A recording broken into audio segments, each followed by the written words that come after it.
Welcome to Self-Perfected.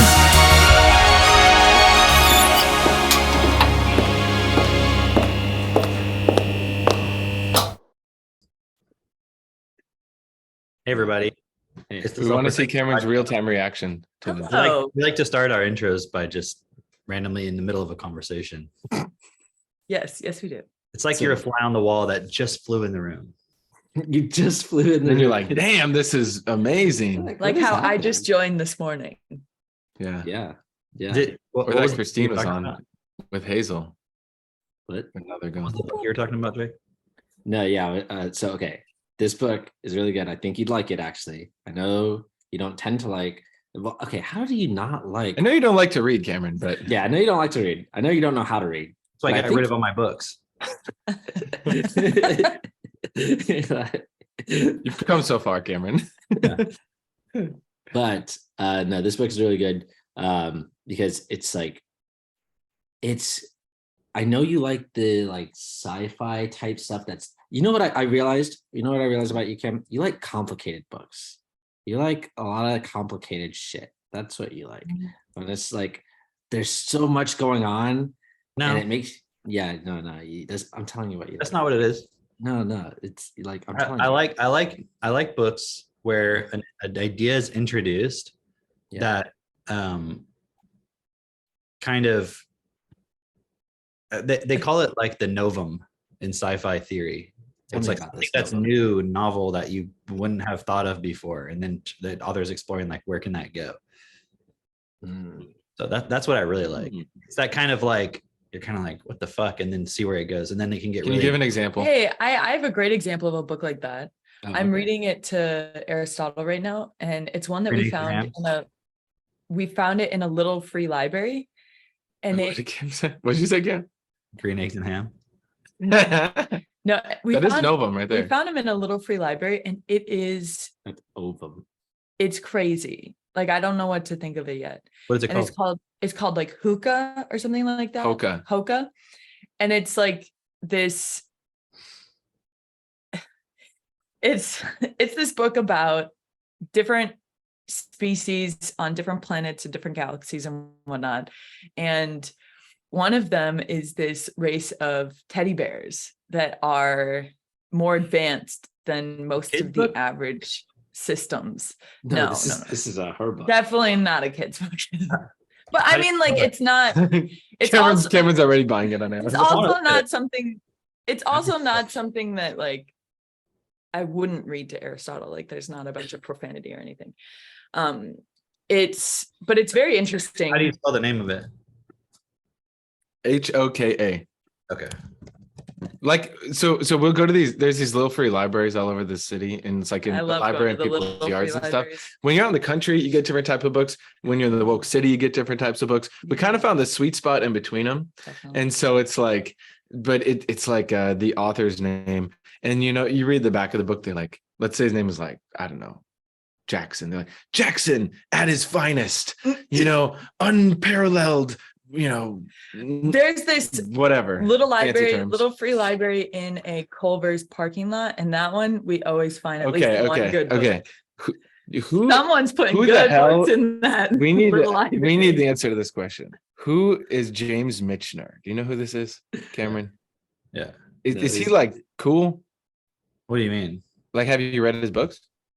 I don't know if I've read any of his books. He writes usually like historical fiction, I think.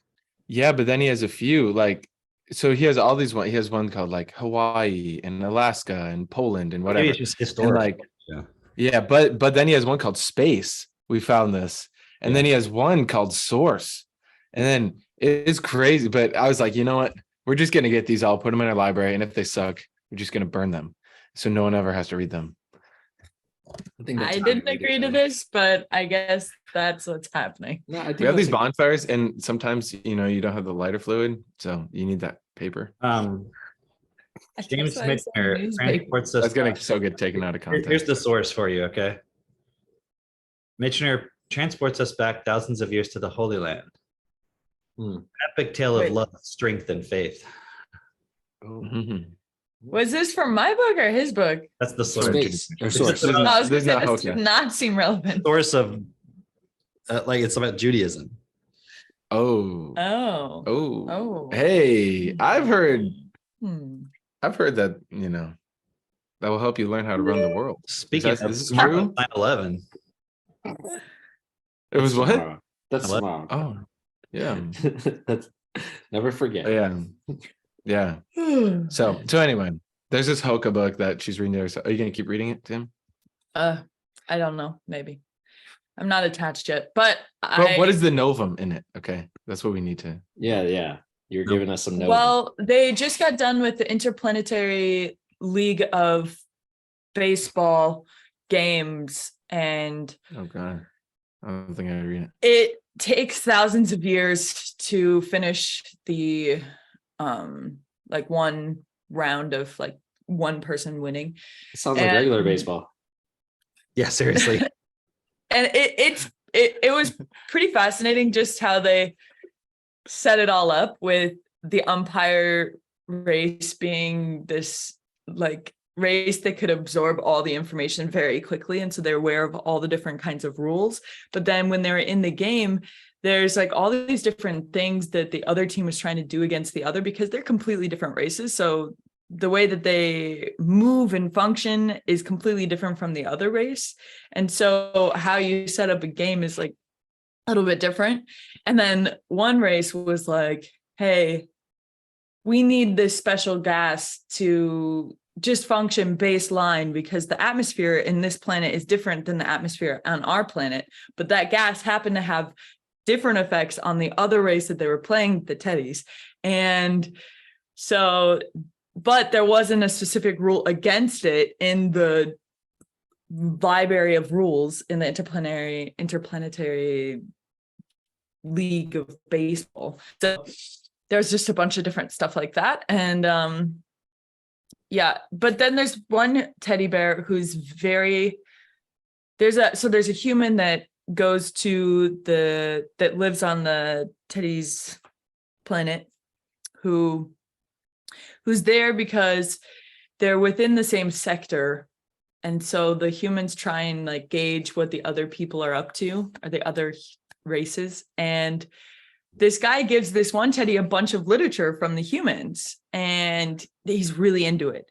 And he's writing all these different short stories, and he's like explaining to him, hey, I have this different take on literature and how you should really go about it, because humans really over explain everything and go into too much detail, and so it doesn't leave the reader any room for creativity or any room for question or intrigue. And so I write about 20 short novels in a day, whereas most humans, you look at the great authors and they only have 20 in their entire lifetime. And I just think it's such a way more effective way to write. And just all these, yeah. So it's very interesting. I don't know if I'll keep. He wants to write a lot of fluff. Yeah. So because he's a teddy. Yes. yeah, we'll see.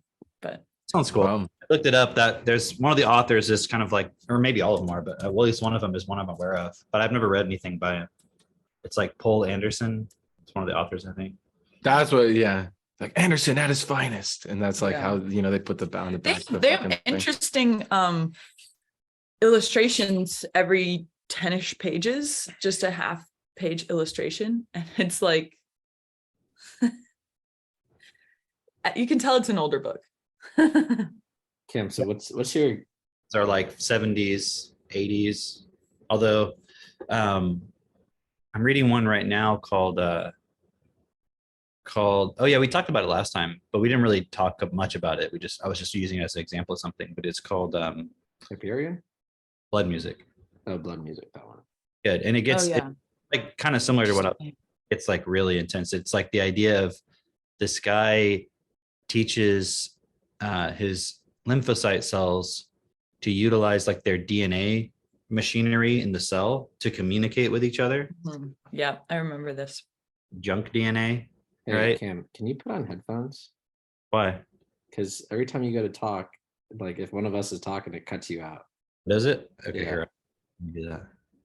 Ooh, I didn't know that. Yeah. Cutting you off, Cam. Nope, see you later. Cancel Bye. culture. Bye. Yeah. See, what's fascinating with this in like reading all different types of things, so cool because it expands your perspective and you're like never stuck, you know. So I'm reading this one book There- right now that Okay, is yeah. like has nothing to do with sci-fi.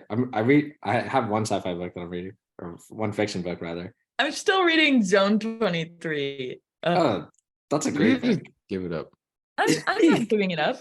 I'm like 3/5 of the way through the book at this point, so I can't just give it up. That's more than half. That's more than half. You just keep going. Keep going. I know. I just gradually read, I only read it like once every 2 weeks. You And wanna when know I what I'm read it, reading? I just read a good chunk when I read. And You wanna know what I'm reading? that's good enough What for are you now. reading?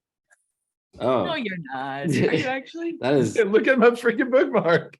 Oh. He's 100 Oh. pages in. Yeah. You can't put a bookmark in the beginning of a book and then say you're reading it. 1/100th of the way through the book. He's 100 pages in, so that's actually saying something, 100 pages into what? 12,000 pages. right? It's A lot. expensive. I swear It's like it's reading the Mark first Hamilton. word of a normal book. Dude, he just takes all of his old books and he Exactly. just throws them in a new book and he just sells it for like $500. Genius. That's how he got so rich. Pretty impressive. That's how you got rich. So okay, Cam, you Cam. sound much better. So keep Okay. telling us about this book. No, tell us about Novum. Well, it's not like what Mitch or what Jess said is Novum can be a lot of things. It can be like aliens. It's something that's plausible, but that doesn't exist in our world, in our reality. And then that's kind of like a device that it's used to create a story, like a time machine, for example. Okay. All I right. see. So not all science fiction centers around that point. Sometimes it's just like it's like the background. It just depends. But like I like things that are more, I guess you could say they kind of blow your mind a little bit. You know what I mean? Mm. Yeah, So, but that teddy bear thing sounds cool. It sounds like it's silly. it sounds Yeah, very. yeah, silly. yeah. It kind of reminds me of just the way you described it. Like it makes me think of Hitchhiker's Guide to the Galaxy. Yes. Where it's like Yes, it kind of is a little bit it's over the somewhat top, similar. but like what's the word? It's like tongue in cheek, like almost like sarcastic sounding, or kind of. Yes, definitely. And after you get into it, it's a very specific style. And if you're into the style, you're like, all right, cool. I'll read this. But if you're not into it, it's like, you're kind of like, what am I reading the whole time you're reading it? Hey, that's fascinating. Yeah. On the plane ride back from, I was in Florida last week and they have like, so Delta, they got like, random shit you can watch. And so I was looking at the shows and they partnered with Masterclass. So you can like watch these masterclasses. So I was like, let's see what's on here. Right. And one was that guy, Dan Brown, teaches how to write a thriller. So the guy who wrote like Da Vinci Code and Angels and Yeah. Demons, which I never actually even read those books, but I got sold on reading them. And he You have a explains like bookmark how to. It's in the front. People aren't reading my book. Let me write a masterclass on how I wrote the book. So I so I was reading it though, and it was very fascinating because he's explaining how as an author there's these different elements that make a good thriller. And he's like, I like a good thriller where on the first page it's like the pace of the story's already there and everything. And he explains there's like I forget all the details, but he's like, yeah, there's like a crucible, so there's like something they actually have to like do, and then there's like time, and then there's like a pace at which the story unfolds. And he's explaining how like some stories the pace is too slow and it's boring, some it's too fast, whatever. But then he says throughout the book, a good author will make all these different promises to the reader of like, hey, if you stay with me, this is going to be answered. And from his perspective, a good book does that. I'm like, damn, this is crazy. I didn't even know any of this vocabulary. Maybe like pace, because like this story's super boring or this is super exciting. But it's really cool for storytelling, because if you want to be influential in the world, obviously being able to storytell is great. But when you can expand your vocabulary on how to share stories, share vocabulary, that's like meta vocabulary. And that was really cool. Yeah, that's cool because it's like telling a good story is more than just having enthusiasm and using fluctuations in your voice. It's more than just the words you're saying and how you're saying the words. It's how you're structuring the story itself and what extra elements you're adding in. And a lot of people aren't able to hold that frame. They're only able to see the immediate, like what's right in front of them, like only seeing exactly what they're saying. And it was so funny because that goes right along with my experience using TechnoTutor with reading. Because before TechnoTutor, when I would read, I thought I had to read one word at a time. And I wasn't able to Imagine trying to read Frank here. So now when I'm reading, right, my eyes are like almost a whole row down further than the words that I'm saying, right? And it's kind of an interesting phenomenon that when I first started experiencing it, I was like, no way. This isn't, like, I didn't believe that it was happening. And then like, I was like, okay, I have to test it. So I have to go back, keep reading and make sure that this is actually happening. And then when I figured it out, I was like, my whole life, nobody's told me that you can read differently than one word at a time. And okay, so how that correlates is that when you're telling a story, if you're just telling it one frame at a time and you're not looking at the story as a whole and the best way to present it, then you're limited to the effectiveness of your storytelling. Similar to reading. If you're reading one word at a time, you're limited to the effectiveness of your ability to comprehend what you're reading. Yeah, because when you first brought up the point of that point in storytelling, I immediately was like, well, that's because most people read at like a third grade level.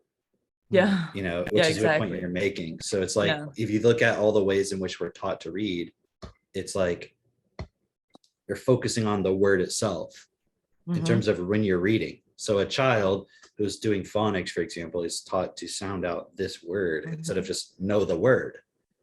So you can't, and it's cool because most people don't read like that. And what's funny is people who listen to us, I mean, if you're using TT, you're getting better at that, or you're already there, but they don't realize like most people can't read.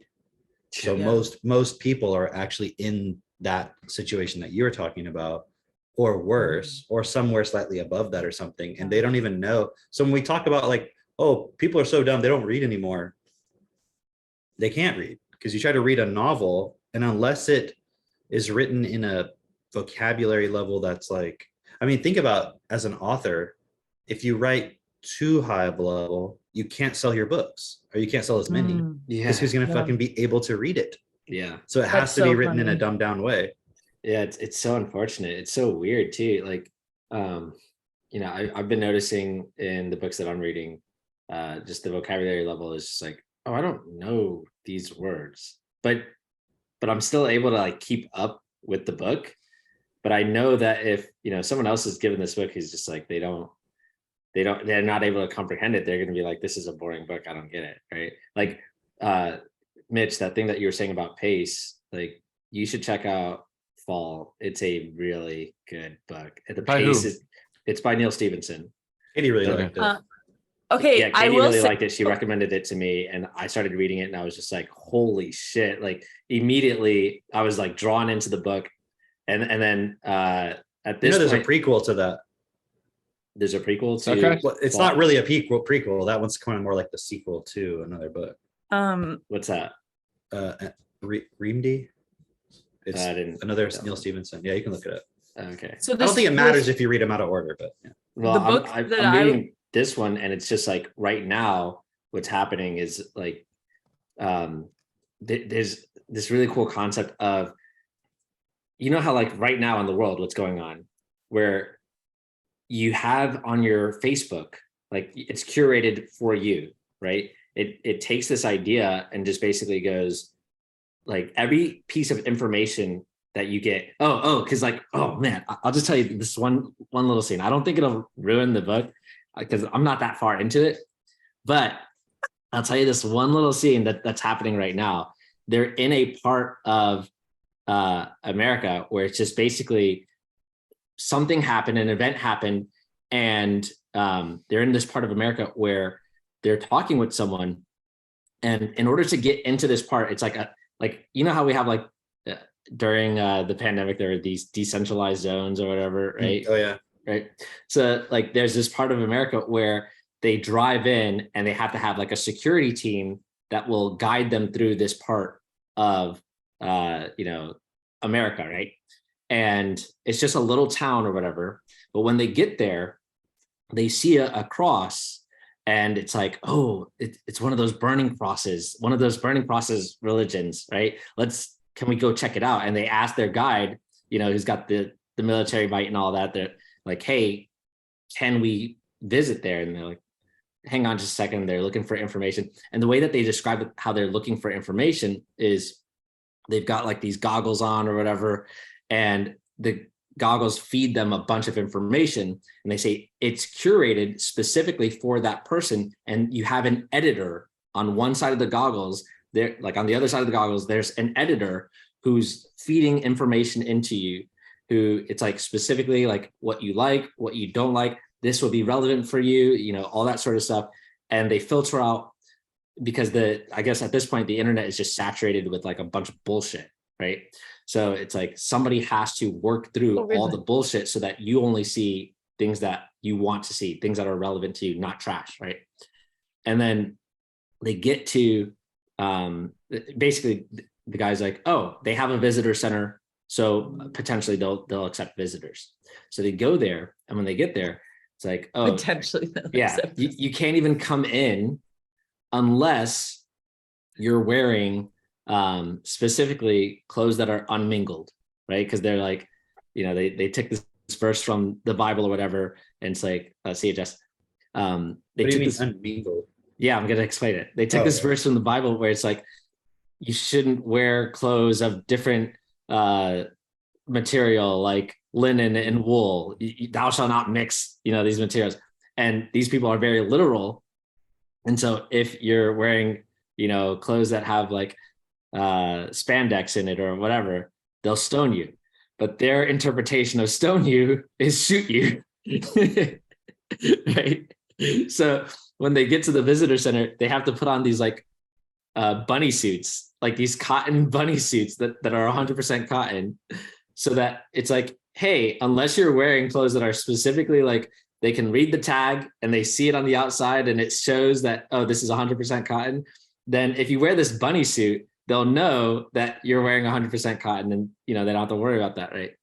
And so they go there, and they're asking the guy, it's so interesting because they're asking the guy like, so why the burning cross? What's like, does this have something to do with KKK or whatever? And he's like, oh no, this has nothing to do with the KKK, if that's even a real thing that they burned crosses. And they're like, well, hold on, wait, they totally, and they're like, no, don't cause any trouble here, because they will stone us. And they're like, okay, so sure, if that was even a real thing. He's like, anyway, the reason why we burn the cross is to prove, or to show that everything that we know about Christianity is false, right? There was no crucifixion. That's just been a lie that you've been hoaxed with for the last 2,000 years. And there was no resurrection. Jesus was a really cool guy, like, and he wasn't this beta male who just went around and like gave gifts to people and did miracles. No, he's the Son of God. He can do whatever he wants to do. And so we burn the cross to just be flippant about that, like that whole crucifixion thing. And it was just so interesting. There's like so many different pieces that go into it, but it makes it really compelling when you're reading it, because you can see how like it's sort of like it's taking the conspiracy theorists of today and the way that the internet is curated already for you today, and just taking it to the extreme, right? Taking it to the extreme of just like where that leads to, and then the fractionalization of people. And it's so far, I'm just like, oh, wow, this is really, really good. I think you'd like it, Mitch. But yeah. Oh, When you're was just it giving written? up on whether I would like it, huh? Huh? You just giving up on 2019. whether. Wow. I've given up on you. I just Yeah. said, fuck it. Yeah, it's a recent book. I looked it up though. That book Rindy is that character Dodge. He was introduced in that book that was before Oh. that. So just Okay, interesting. Public service announcement. Interesting, because I noticed that there were some characters that had some relation to other books that he's written, like Cryptonomicon. Like there's pieces of like from that book of like, oh, that fits in perfectly here. It's really cool, man. I really like the way I like this author. I'll just say it. I know you may not prefer him, but But I haven't really read that many things from him. I've read Diamond Age, Mhm. Cryptonomicon. Mhm. I didn't finish it. Mm. I've read most of it though. And then what's the other one? Snow Crash. yeah, There was one called Interface. I not read that. didn't finish it. I was reading it on a plane. And then there's one called Big U. But I don't know if I even read any of that or not. I'm just thinking about the ones that I have. But anyways, you're like he's got like a bunch of other books too. I Like don't know. he's got ones that are not even like sci-fi, like per se. Okay. They're like set in like. Oh the yeah, Baroque we found some period or random something. ones. They were like not historical exactly, but we found some at a bookstore. Yeah, It's there's one called the Baroque one is cycle. called the system of the world. Yeah. Yeah. And then there's one called Anathem. I think that's what it's called. And it has an entire glossary in the back because he has his own words in it. And so like you have to study the glossary to understand the story. I feel like you would like that book. And I think it's That's about monks or crazy. something. No, see, I don't want to put that work into it. I don't know. Snow Crash is kind of like that. Like there are a bunch of made up words in there that. But they were like you kind of understood what I meant. Yeah, It was like you did. clever. Yeah, I enjoyed that. This part. other one, it's like you can't even get them from context. like the word. It's kind of like you're reading it and you learn phonics and you're like, stop helping me. I can say the word, but I can't understand what the fuck it means. I found that thing that we were talking about the last podcast. I found it.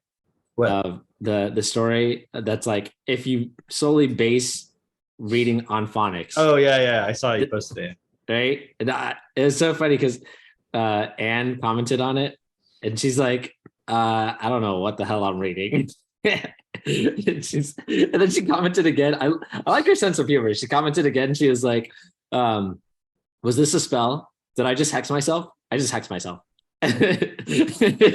And I was like, it was a spell, but unfortunately, you can't read. I'm gonna look it up. Yeah, but it's like, it's funny because I had Christine read it, and she's like, "What is this?" I was like, "Read? Can't you understand it?" I'm like, she's like, "No, I don't understand what I'm reading." And then I read it to her, and she's like, "Why are you using that accent to read it?" Where is it? It's on my Facebook. It's like 3 things down. Oh, I see it now. Just the first thing you wrote was skill for reading. Yeah. Okay, hold on. I want to share it. Oh, okay. Let me make it so you can share. Go. Oops.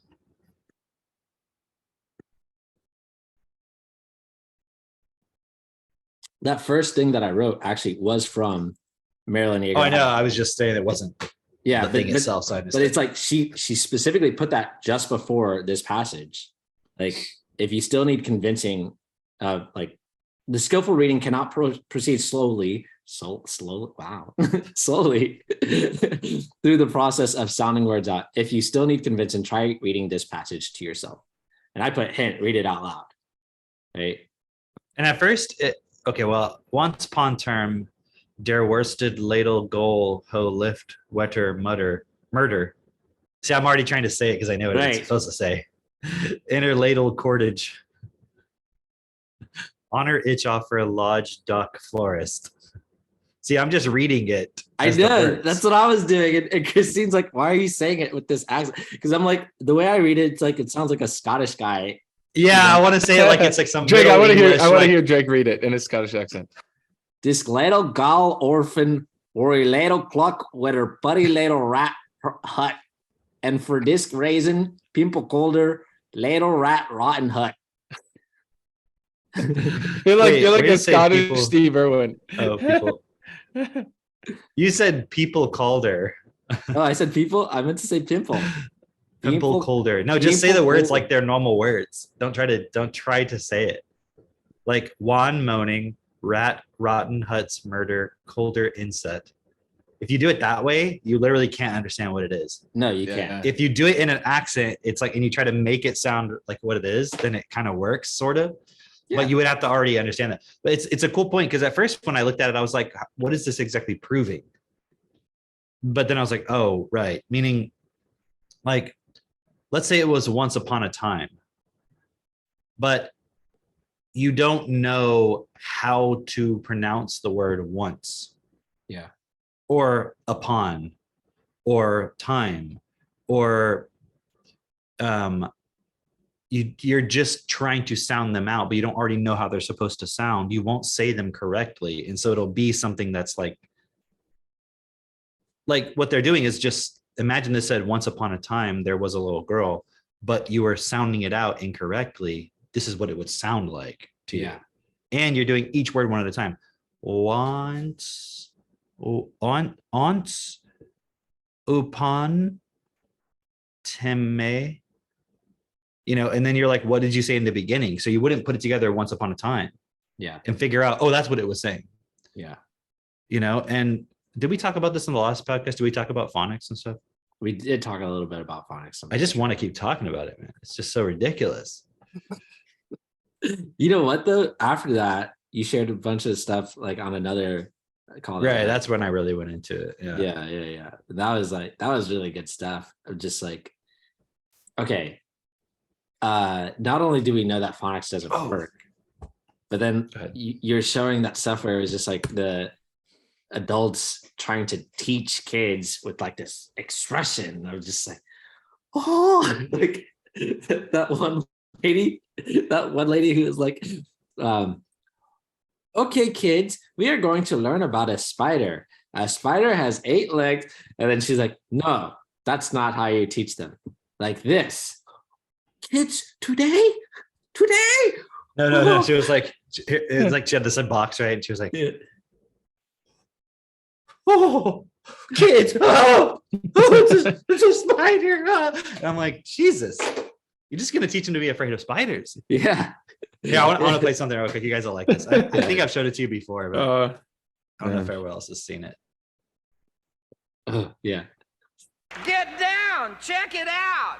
B-O-M-B, bomb. T-O-M-B, Tom, no, tomb. If T-O-M-B is tomb, that's boom, the bomb's over. But no, that's bomb, that's tomb. Get ready. Is this calm or coom? No, that's comb. And that's why spelling bees are only won by introverted little ugly girls.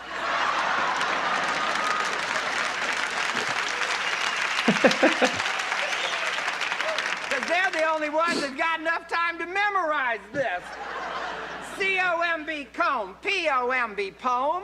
No, poem is P-O with an E with an M. Now, P-O-E-M, poem. H-O-E-M, home.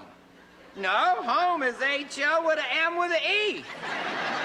H-O-M-E, home. S-O-M-E, some. No, that's some.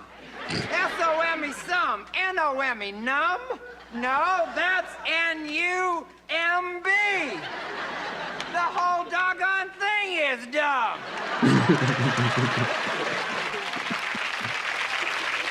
I was always getting in trouble in school for acting smart. Because I'd ask questions. What makes the Teflon stick to the pan?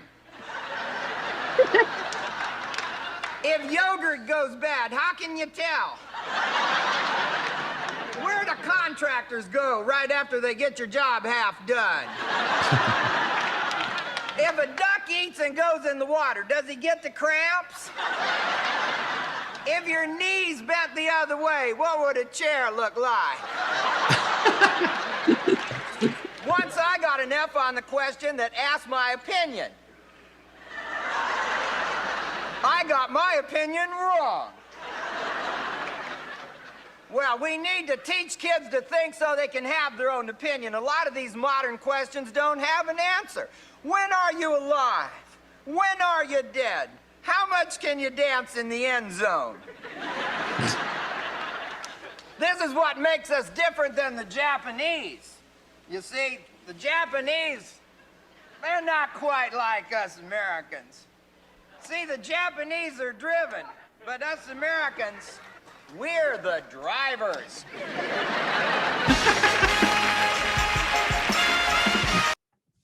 It's pretty funny. Yeah. So, I click didn't stop. realize Gallagher's actually funny. Oh, dude, he's actually funny and he's really smart. Yeah. I know, because I remember when I was a kid, my dad showed me Gallagher, and it was just smashing watermelons, and I was like, Yeah, that's what I thought he did. That's funny, but not really that funny. I guess kind of funny, but I You didn't know, really understand the humor. It's I didn't. every I time I didn't get it. every time I think of Gallagher, I think of smashing watermelons. And now there was a Vine, and I can't find it anymore. But there was this old Vine with Gallagher smashing a watermelon. And he goes, "And now time for the watermelon," and he smashes the watermelon. You remember that meme of the crying black guy? It was like,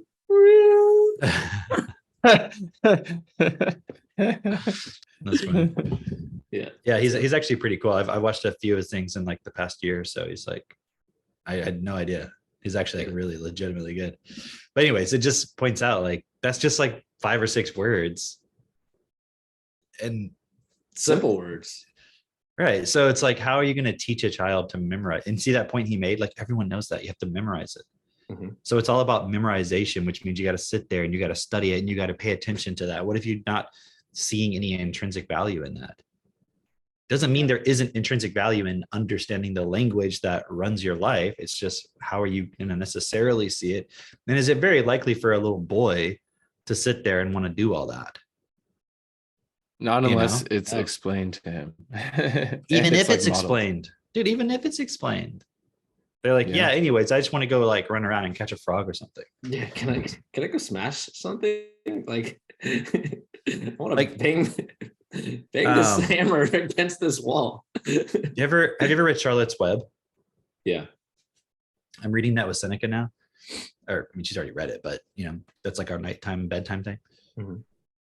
And it's like the little girl, Fern, she goes and sits with the animals for like hours, just like watching them and basically imagining stories in her mind about it, right? Yeah. And like the little boy is like running around with a frog in his pocket and a wooden knife, and then comes over and wants to smash the spider's web with a stick. And it's like, that is, now that would be considered like, oh, that's I don't know what they would call it, transphobic or something. You know what I mean? Like, oh, you're stereotyping boys and girls would like to smash spiders with a stick too, or some shit. And you're like, Okay. clearly Other never way. raised children. Not typically. Okay. So I made a post the other day. Actually yesterday, I made a post, and it was about like not hitting your kids, because I like to do that every once in a while. Oh boy. Stir the Right? pot. Hey. But most people on Facebook agreed. They're like, yeah, thank you for making this post. This is really great. You're like, 'cause God it's damn it. specific- Where are the child abusers, man? Yeah. Where's the I'm looking country? for child abusers. No, but it was specifically talking about how when mothers hit their sons, they're creating weak men. Like you're implying that your child is weak, and you expect them to stay weak, because at a certain point, like if you're hit, this is just basic behavioral psychology 101. When you apply a punishment to anybody, it causes aggression, it causes resentment, right? It like engenders that.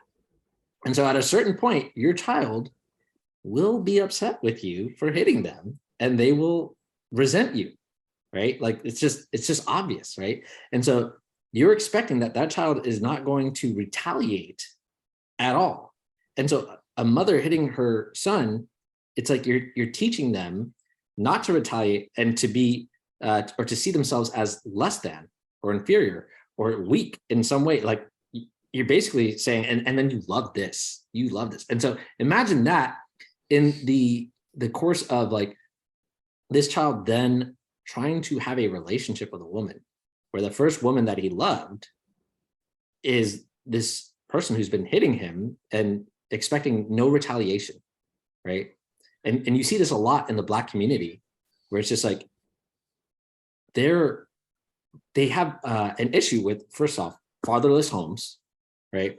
But then they also complain that the men are like too aggressive, or they're like they don't appreciate the women in their lives. They're obviously they're fatherless homes. They're not there able to be in a committed relationship with a woman. And Yeah, they're running away because they're afraid of the women hitting them. exactly. But unconsciously, probably. You know Right. what I realized, like when you said black community, if somebody says like, "Oh, you know the problem with black people," Yeah. then like immediately it sounds racist. Yeah. But if you go, you know, the problem in the black community, then Yeah. it sounds like you're like really great and like, you know, you understand everybody or some sounds shit. like Isn't you that care weird? about them. It does. Yeah, Yeah, it's yeah. just like changing the word like the black community instead of saying the blacks. It's the same thing. It is. It is. It's literally the same thing. Okay, but there was one person on Instagram. I found the I've never, ever, ever, ever, ever heard anyone ever in the history of ever say the white community. It's always white people. white people, Isn't that weird? white folk. Yeah, White folk or folk? folk. Yeah, it's weird the language. I saw Yeah. somebody saying this point about like actually it was Sean. He posted about some quote from the Bible about words being the beginning of was the word and all that, and saying how without words you don't have perception. Mhm. And somebody comes on there trying to argue with him, you know, like Wait, what were they using? I know this whole long Emojis. thing of like it's really obvious the person just wanted to prove they understood something about something, but it wasn't really relevant to what the point he was saying. Because they said, like, what if a person's deaf and dumb? Uh-huh. I know it said deaf and not dumb, mute. Yeah, same thing. Yeah, Yeah, same thing. yeah, same thing. Dumb. Deaf and mute. Yeah. Right. Uh-huh. It's like, so they can't perceive anything because they don't have words. And it was like, well, I mean, you can still talk. I mean, you can still see, right? Yeah. I mean, like, okay, that would be like, you know, the beginning of perception, or that would be like saying, like, okay, you know, to be able to enjoy a movie, you got to be able to see it. Well, what if a person's blind? Like, they're not going to enjoy it as much as me. I can see that shit. Yeah, it's like, well, but look, animals, they don't have words, but they can perceive things. And I'm like, okay, can they perceive what the fuck a skyscraper is? Yeah. Like, can they perceive what an iPhone is? Isn't it limited?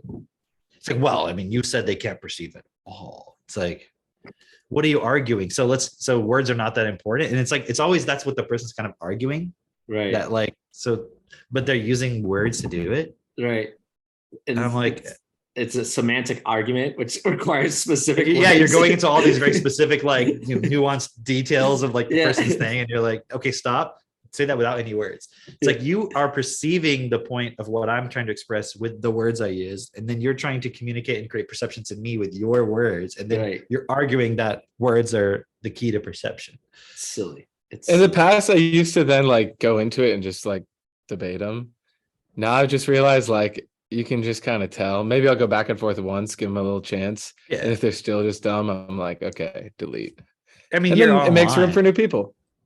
What was that? Right, you're online. I said just online. Exactly. Yeah. Like, let's just have our Facebook friends be awesome people. so And this, then I'll see cool shit all the time on my Facebook. And then, yeah, this, you know. this lady Basically, tried I just want to argue create with an me. echo chamber for myself. Yeah. Oh yeah, that's that's Well, hang on. Not so fast, Cameron. no, that's You the know. idea. I this got the lady black community. I got the white community. White people, sorry. Yeah, the yeah, yeah. Asians. Watch how you say that. Okay, that was borderline racist. He said white community. Come We're not a community. on. The white man. The white man, yes. You That's know- what I'm you gonna know- start saying. Okay, you know what the argument against saying white community is that they say it's not a community. The white people are not a community, but they pretend like black people are a community, as if we're like a monolith. That's why when Joe Biden, I don't know if you guys remember this, but he went on, I don't remember what show. it Breakfast was. Club? Breakfast Club, that's what it was. He went on Breakfast Club and he was like, if you don't vote for me, you're not black. Because they seriously believe that's how they think. They're like, you guys all think the same. Did you see Larry Elder when he went on Breakfast Club recently? No, but I heard about it. It was I pretty heard about it. funny Yeah, because there was some phrase he was saying something like Charlemagne used. I'm trying to remember what it was Oh, I don't know specifically. what Charlemagne used, but It I was heard, like oh, was it Uncle Tom? no. It was like it was some word or some phrase of like a moment where a black person should realize they're being used or something like that, or played or something. I forget what the phrase he used was, but like he used it with Larry Elder as to like just generally him defending being Republican or something like that, right? And then he used it on Charlemagne of like that, and he brought up that point about Joe Biden. He was like, that should have been a moment for you to be like, this guy's coming on my podcast and saying I'm not black if I don't think a certain specific way. Yeah, What did he Yeah. say to that?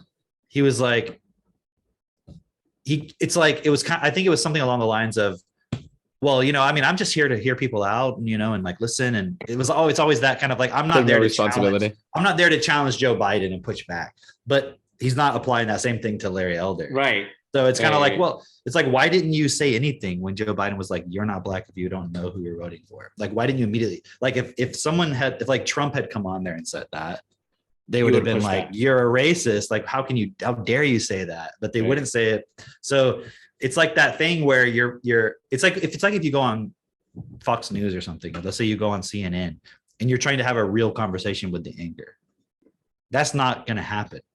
Maybe after the cameras are off, you could talk to them and they'll have a real conversation with you. But when they're on it's like if you were in a Shakespeare play and then you started like talking to the actor and they're like, where doth thou go now? And you're like, hey, can we just talk about this? And you're like looking at your script, like, they're not gonna have a conversation with you. They're there to create a perception of you using, dare I say, words. I mean, dude, think about it's so retarded when somebody tries to argue at all. Like, words are the most important thing. If they weren't, I mean, look at school. It's all just words. Yeah. Well, what about PE? That's the least important thing about school. I'm not saying physical education isn't important. But that's In not your why you send life. your kid to school. It's not at all the point of it. It's like, that'd be like going to the movie theater and you're like seeing the most important thing is the clean bathrooms in the movie theater. And you're like, okay, that's great, but that's not at all why I'm there. Right. Like, what are you talking about? Right. Or yeah. So it's like, how can you school, TV, how many people want to watch a fucking silent movie?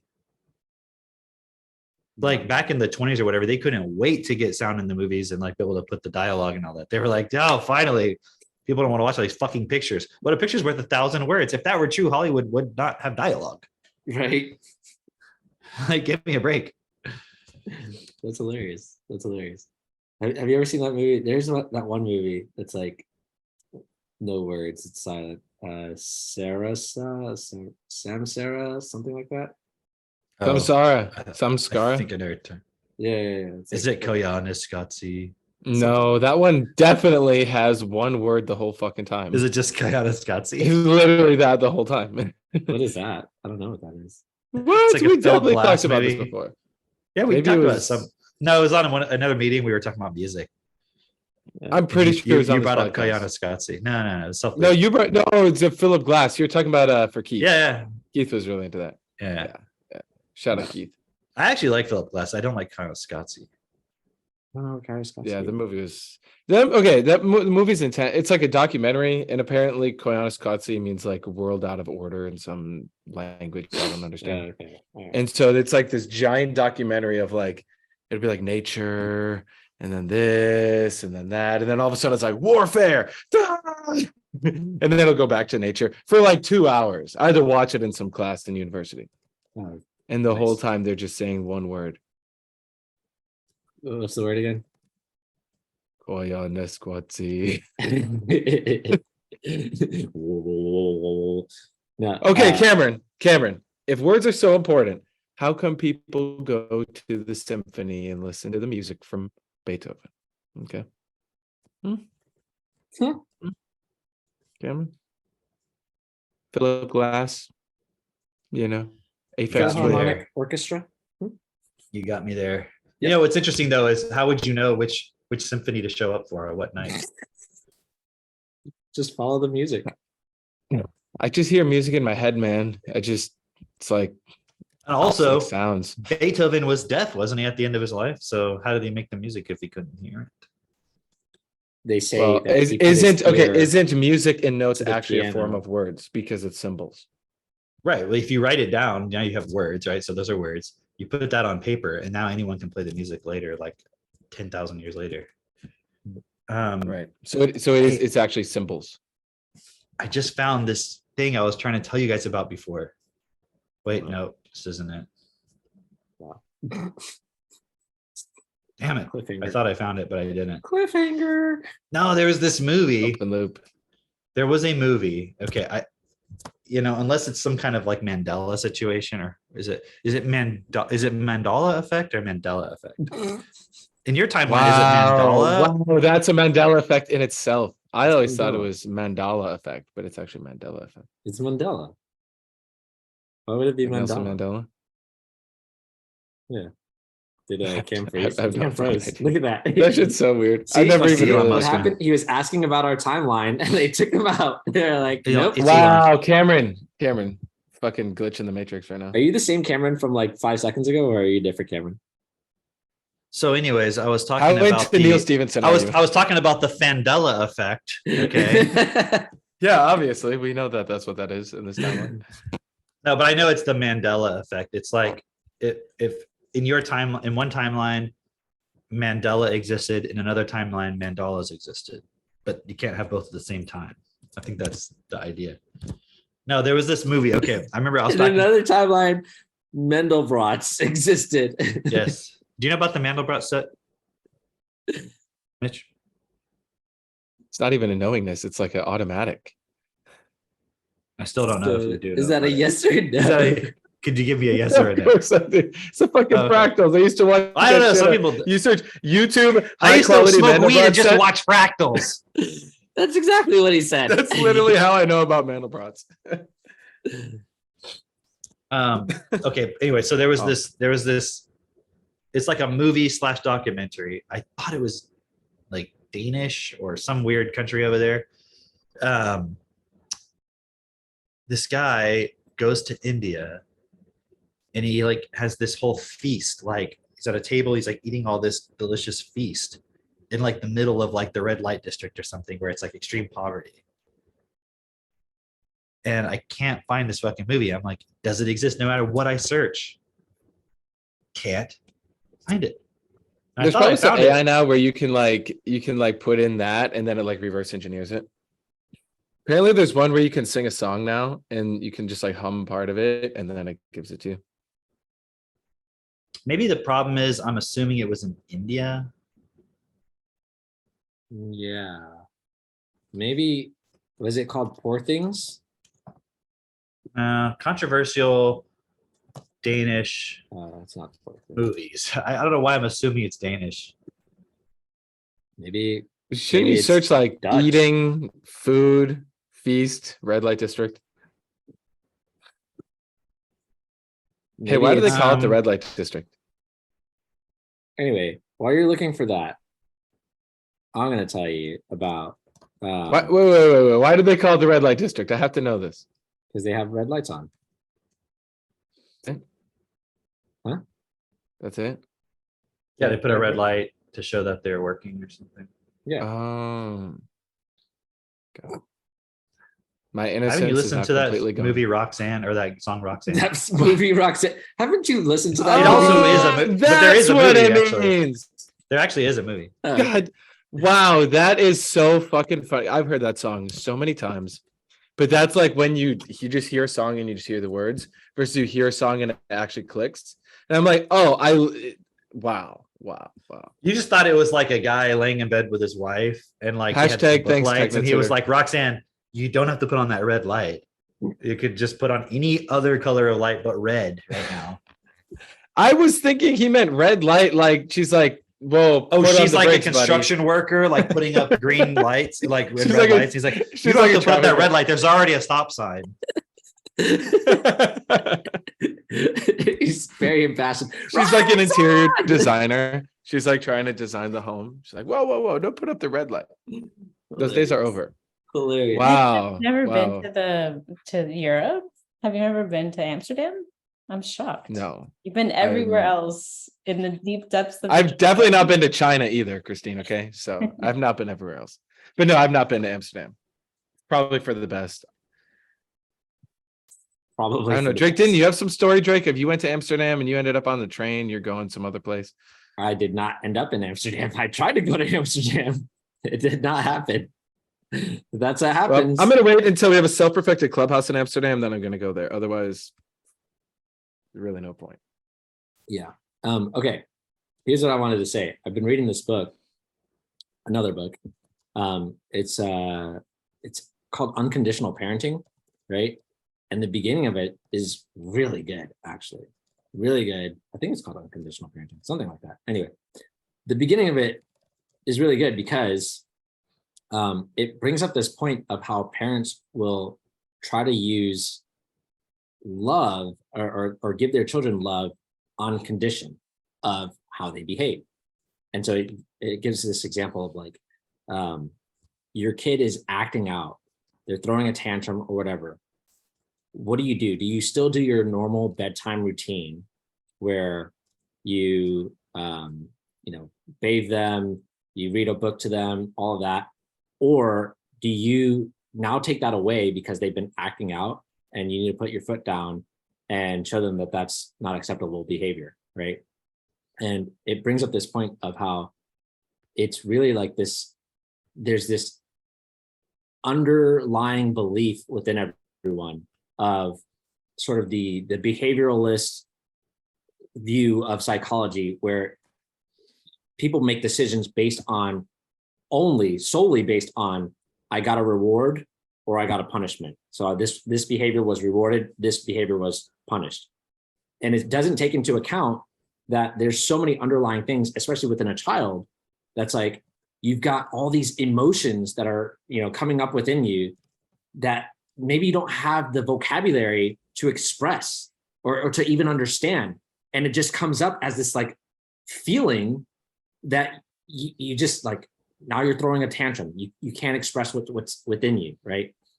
And so the example that he was giving was like his daughter, when she had turned 4, she started going into this expression more and more and more. And it was because at that time they just had a baby. And so she was feeling like she wasn't getting the same attention that she was before and all that. And so she was crying out basically for attention. He said, imagine if we were to just then tell her, no, we're not going to love you the same way because you're acting this way, and take our love away from her. Then she would really feel justified then in the fact that you are taking your attention away from me. See, I knew it, it might cause her to act out even more or whatever. And so he's saying in those moments, that's when your child really needs you to be there with them and not have this conditional sort of love. But here's the part that I really liked about it. He was saying this conditional sort of love of where it's you behave this way, then I give you love, is very transactional. And it's very much like our economic system, right? That's just based on a system of exchange of if you do this, then you get that. Even for something as simple as love, as kindness and decency, right? And I was just extrapolating that and it justifies why we have the world system, the economic system that we do today, where it's based on you do, then you get, right? You do for me what I want you to do. You behave in the way that I want you to. You give me something, and then I'll give you something. And that's basically like we have a system today where we throw away billions of dollars worth of food every single year in this country alone, let alone around the entire world. But we do that because it's not profitable to give that food away to people who are in need. And yet there are tens of thousands of people every day who die of starvation and nutritional deficiencies, which could be solved with just this one little thing. We literally have all the resources on planet Earth today to solve starvation right now in this moment. And we don't do it because it's not profitable. And it's justified by this idea of, well, you have to, it's a tit for tat. There's an exchange, there's an economic exchange. And we're doing that with kindness and decency and love, even for our own children, which then reinforces this idea within society. And then teaches parents that that's how they should raise their kids up, which then just continues the cycle. And so I was just bringing that up because it was just a really cool point that was made within this book of just the unconditional parenting and how so many people have this idea that if I don't do it this way, then the kid's going to get brought up in a way where they don't understand the economic system. But it's like conflating the two things, as opposed to you can raise your child up in a way where you are effectively supporting them in the very best way. And you explain to them and support them to understand the economic system and why it's not best, right? Because isn't it the same arguments that people would use against equal money? It's like, oh, you can't just give away, money to people or give away food. Then they won't work. They'll be lazy. All these things, right? And it's like, but what are you justifying actually? You're justifying This is so death, essentially. Go ahead. Well, this is so fascinating because when you initially said, you explain like you got kids, right? And then a kid doesn't necessarily understand the emotions coming up within them. And then all the way through the point of now the world system and either changing the world system or, continuing to accept it as is. Want to know the roadmap? Like literally that makes it all make sense. It's the fucking Tree of Life brochure. It's all in there. It's so fascinating because I just like realized that on such a deep level of when you have a kid and now they are starting to grow up, right? And they're getting used to, how do I, express myself and like hit people and, why do I feel this way sometimes? It's like we have all this old system, the shit from the psychologists and all that, where they're like, oh, well, you're experiencing grief and depression and blah, blah, blah. When in reality, it's just you either have a lack of education and then that goes into inequality. And then it goes through doubt and then fear and all that, or you have the education. And then that leads into not just the inner states that you want, but it's actually then the effectively being a human being, navigating reality, which is the education to then the equality, right? And then the certainty and the kindness and the sharing and the responsibility, so on and so forth. So it's like, it's all in there. We actually have the new fucking blueprint of reality. Okay. Look at that point too of what Drake brought up specifically about if you give everybody everything they need, what's the doubt that people have that would work? It's like that they would be lazy, right? Yeah. So it's just going to a point of blaming them rather than if everybody was educated effectively. Like imagine if you fucking knew a lot of things that you could do and you actually understood them. So like, let's say you had a structure of a world where, let's say you don't have school, where you just grow up and you go to school to learn nothing, to get a degree, to get a bullshit job. Instead, there was a system in place, which can vary from place to place in how it actually looks, but essentially it would support children to develop skills, and support the parents to be able to do that and have communities where people can get together and build things. Like you wouldn't want to be lazy. You'd like want to do stuff. You know what I just thought of? It would be like, you see a painter and you're like, I don't want to give this painter paints because if I do, then he'll just be lazy. Like he's got to figure out, how to get the paint on his own or something like that. It's like, if you give a painter paint, they're going to paint. Isn't playing video games like a lot essentially lazy? Yeah. But why did someone create the video game? To make money. Yeah. It's just, I was watching something recently and they were talking about, people say they want to become a video game designer because it sounds really cool. I want to make video games, but then it's like a lot of fucking work. And like, there's a whole, just like anything else. Right. Yeah. And I was just looking at this point of, okay, if you gave everyone what they needed, who would make video games? No one. Only those who actually were really super passionate about it, of just the Right. creation process. But no, because everybody'd be lazy. So either that would exist or everybody would be lazy. So there wouldn't be a video game. So everybody would be really bored because there wouldn't be video games. There wouldn't be board games. There wouldn't be TV because nobody Yeah. would be making TV shows. Yeah. So there wouldn't be anything. So wouldn't people be like, dude, I'm fucking bored. Like, let's do something. Right. Now, if they didn't have any education to do anything, they're just going to like become violent and aggressive and so forth. But here's the other thing is that people don't really understand when you're bored, you create things. Well, if you have the If you have the for it. vocabulary. Yeah, that's my point. Exactly. But they don't understand that because they've been from their entire lives, whenever they've been bored, they've had a television. Like we've had television our entire lives, right? We didn't grow up without television. So Right. there's always this element of you can be entertained. You will be given something. Right. And you know, I'm not trying to say like, oh, we should all go back to the 40s or to the 1800s or whatever, when people didn't have television. But what could you possibly do if would you literally sit there just standing or staring out into nothing if television didn't exist? You wouldn't. It wouldn't make sense to. Like if you imagine. But except for the fact that you were raised to be constantly wanting to be stimulated by it. Right. Exactly. And that's the whole point of the process that we have is that if you can change those points. Yes. That, and it's a lot harder to change later than it is to support a child from the very beginning, obviously. But if we're like, well, but we've already drank the Kool-Aid of TV, so we just got to keep doing it. That doesn't make sense either. We're going to have to face that point of, so what do we create then? What do I do instead of being bored? It's like, well, look, there's all kinds of problems out there. And this is like the whole point about giving is, okay, I could think of how many young guys spend their time playing video games, watching TV. I won't even talk about porn because that's just like playing video games, watching TV, or watching sports. Okay. Instead of doing something about the fucking problems in this world. Yeah.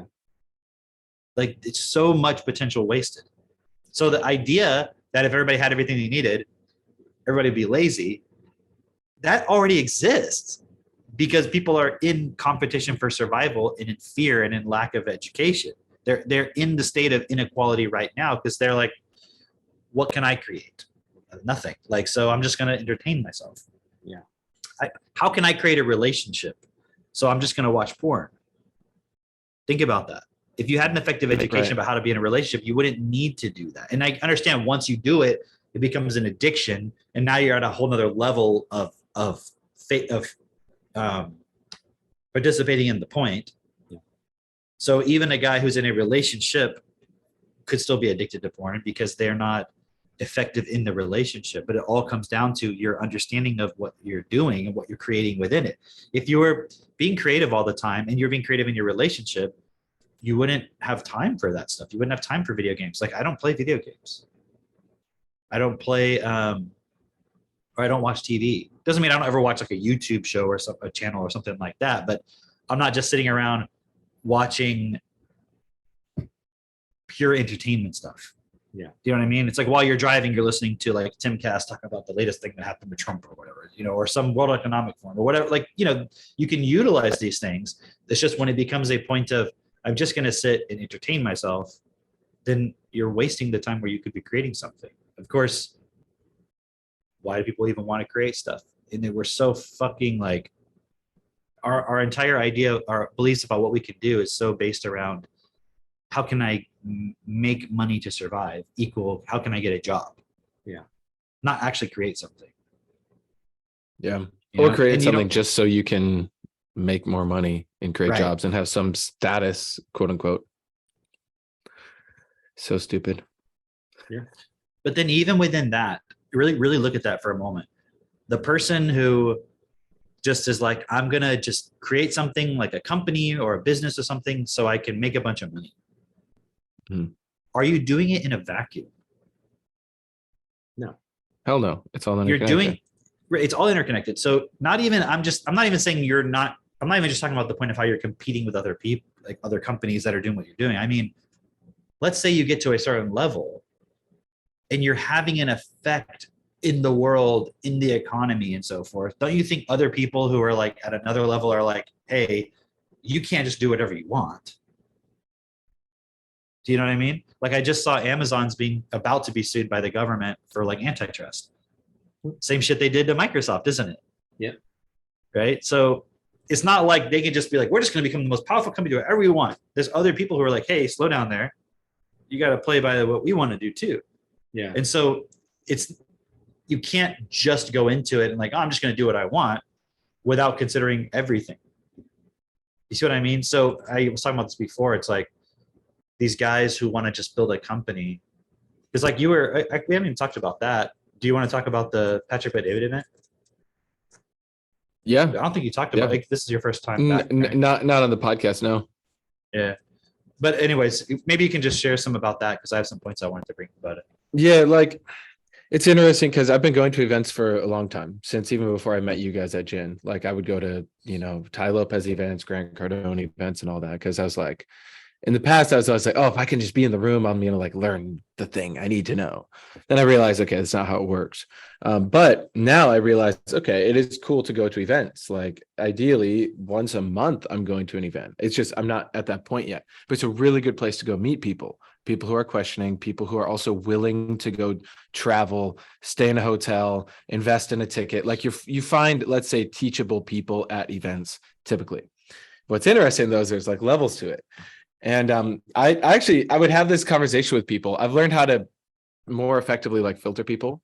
And I'll, after I get to know somebody, I'll say like, look, I find that there's kind of like levels to people at this event. Some people are here just like me, take. How can I, get what I want out of this event? Then there's other people who are like, hey, we're in this together. Like, let's work, together. Maybe we can help each other, whatever. And then there's a small subset of people who are like, hey, this event is cool. Also, how do we use this to like actually change the fucking world? Because the world's fucked right now. And I'm like, which kind of, and there's nothing wrong with each of the buckets. Just which bucket do you find yourself in? And when the people are like, oh, dude, I want to change the fucking world. I'm like, okay, cool. We should exchange info. So it's like a quicker filtering device. But I've been through this a few times. But I'll chat with anyone, right? I'll have a good conversation with anyone there. But what's fascinating, so like Patrick Bet-David, he made his money in insurance. And they sold life insurance and they found a market of like Latin women specifically. And they crushed it. I don't know exactly how much they sold their company for, but I think it was like, I want to say like 600 million or something like that. Millions, yeah. Yeah, in the 100 million range. So, he's not a small fish. He's definitely not big fish, but he's in there. And what's also is, I think maybe 6 years ago, he's been building valuetainment for a long time, where it's their combined value with, sharing actually valuable educational stuff about entrepreneurship with entertainment. Interesting idea, right? He definitely found his spot in the market. But then he had one video called like Life of an Entrepreneur or something. I don't know if I've ever even seen it. Maybe it was how I found him. But he said that was the first one that went viral and they had like 7 million views. So that's where he got a huge influx of his first followers. And then he just been putting out videos ever since. And, I watched his interview with Kobe Bryant and all sorts of stuff. So it's like, okay, this guy seems kind of cool. I didn't really know. I couldn't really tell. Is he just kind of like a kind of goofy guy or like he kind of a savage? I couldn't really tell, but I was like, I like some of his stuff. I've learned from some of his stuff. But then seeing him in his element in Florida at the event was pretty cool because I didn't realize how, like he used to be in the military. I didn't realize how much that I think still has an effect on his behavior. Because apparently last year and the previous years, he like actually was like, hey, when you're like, you can't leave the room. Basically, like we're starting on time and we're ending on time. You can't leave to go to the bathroom. And there was like apparently women the previous year who were like trying to leave to go to the bathroom. And he like stopped what he was saying on stage. He's like telling security, like, if they leave, take their badges. They're not allowed back in. I was like, damn, okay. I kind of like this. Like, cool. He's like kind of like bringing back standards. Because a lot of times at events, there's no fucking standards. People are getting drunk. Like it's just a shit show. And he really is doing his best with what he knows how to be like, hey, look, tonight I have some work, some homework for you guys to do, and so it was it was a decent event, right? I learned some stuff from it. Now, what's interesting though is then you go there and you will see these guys who are like, you know, quote unquote crushing it, you know, opening some, I don't know, there's people doing different things with health type companies and like a lot of insurance. There was some that were like they would staff nurses and doctors at different places. There was other guy who did like an IV, you know, these IV companies that are like, you know, apparently like minerals through the IVs, that type of thing. Okay. And they're like, yeah, we're like, you know, on track this year to make like, you know, about 70 million in revenue, and you know, take home will be about like 10 mil, whatever. And everyone cheers. They're like, yeah. And it's like, oh yeah, you're crushing it, man. And it's like, I mean, the guy doesn't know any different. So I'm not there to not blame him, be like, oh, he's such an idiot. Why isn't he working to what's best for all? You know, because it's easy to like, once you become aware of how fucked the world is, to then kind of go into blame of like, well, why doesn't everyone just do this? It's like, they just don't know. Hence, that's why I'm in the room to go meet these people. And you just find which ones at different levels are on board with this kind of thing. And then, you know, tell them about Self-Perfected, tell them about Technotutor, all that. So it's interesting though, because this year it was me and a couple of the guys. I see it's a good enough event now. Like I did some of the Tony Robbins stuff. I'm like, that one, man, a lot of people there are just going for fucking hope. I met a lot of people too from like Joe Dispenza. A lot of them are just like, oh, we'll just like take mushrooms and somehow that's going to like enlighten us and that'll change the world. It's like, no. But like the Patrick Bet-David, the average person there at least understand, they have enough vocabulary to realize, okay, if I want freedom and improving my life and having an impact, I got to understand business. And they all kind of like too that Patrick Bet-David's about like capitalism and self-responsibility. So it's kind of like a different level of person there, which I enjoyed a lot. They're and not, now that it's like up they're not just looking for a guru per se to just follow. It's like they're looking for someone who's going to help them figure something out in a way. Whereas like a bit more, yeah. the other types you mentioned, it's like they're just looking for a thing to put their hope in, like the ayahuasca or the whatever the thing is. Like if I just have that thing in my life, everything else will work out. And it's like, yeah, and like with Tony, it's like you just get into a peak state all the time and somehow that solves your problems. It's like it definitely fucking doesn't. And I know a lot of people that I met at that event, and they're still just participating in that. Now, I'm not saying long term there's not some way, like long term, I want to have our people at every fucking event because there's good people everywhere. It's just I'm one person or we're a small team right now, still growing. But yeah, that was it. But it was really cool to see how he ran it, because we're going to get a lot out of that for the next Self-Perfected event, like little touch points. Like little touch points that made it really awesome. Like there's a greeter at the thing and they're like, hey, if you need this and this and this, like I saw a lot of value from that to just see how do you run a effective event that has 3,000 people, you know, and it's smooth and everyone feels like they had a good experience. Where also though, it's like, it was pretty cool because I met between me, Owen, Jude, and Pedro, we met probably 60 to 70 pretty cool people who are like into this kind of thing. Like we were talking a little bit about politics, you know, the idea of Self-Perfected, disrupting education, and they're like, they liked it enough to where now we're having a lot of follow-up conversations and stuff. And so, yeah. Anyway, there was one thing too. No, it's cool. There was one thing we had talked about, specifically about people who are like, yeah, I'm remember that, or maybe you can just say this, that point about like, what's your exit plan or that kind of thing. Yeah. A lot of this in this world, you see how people ask about the idea of an exit, right? There's kind of this dream. It's like a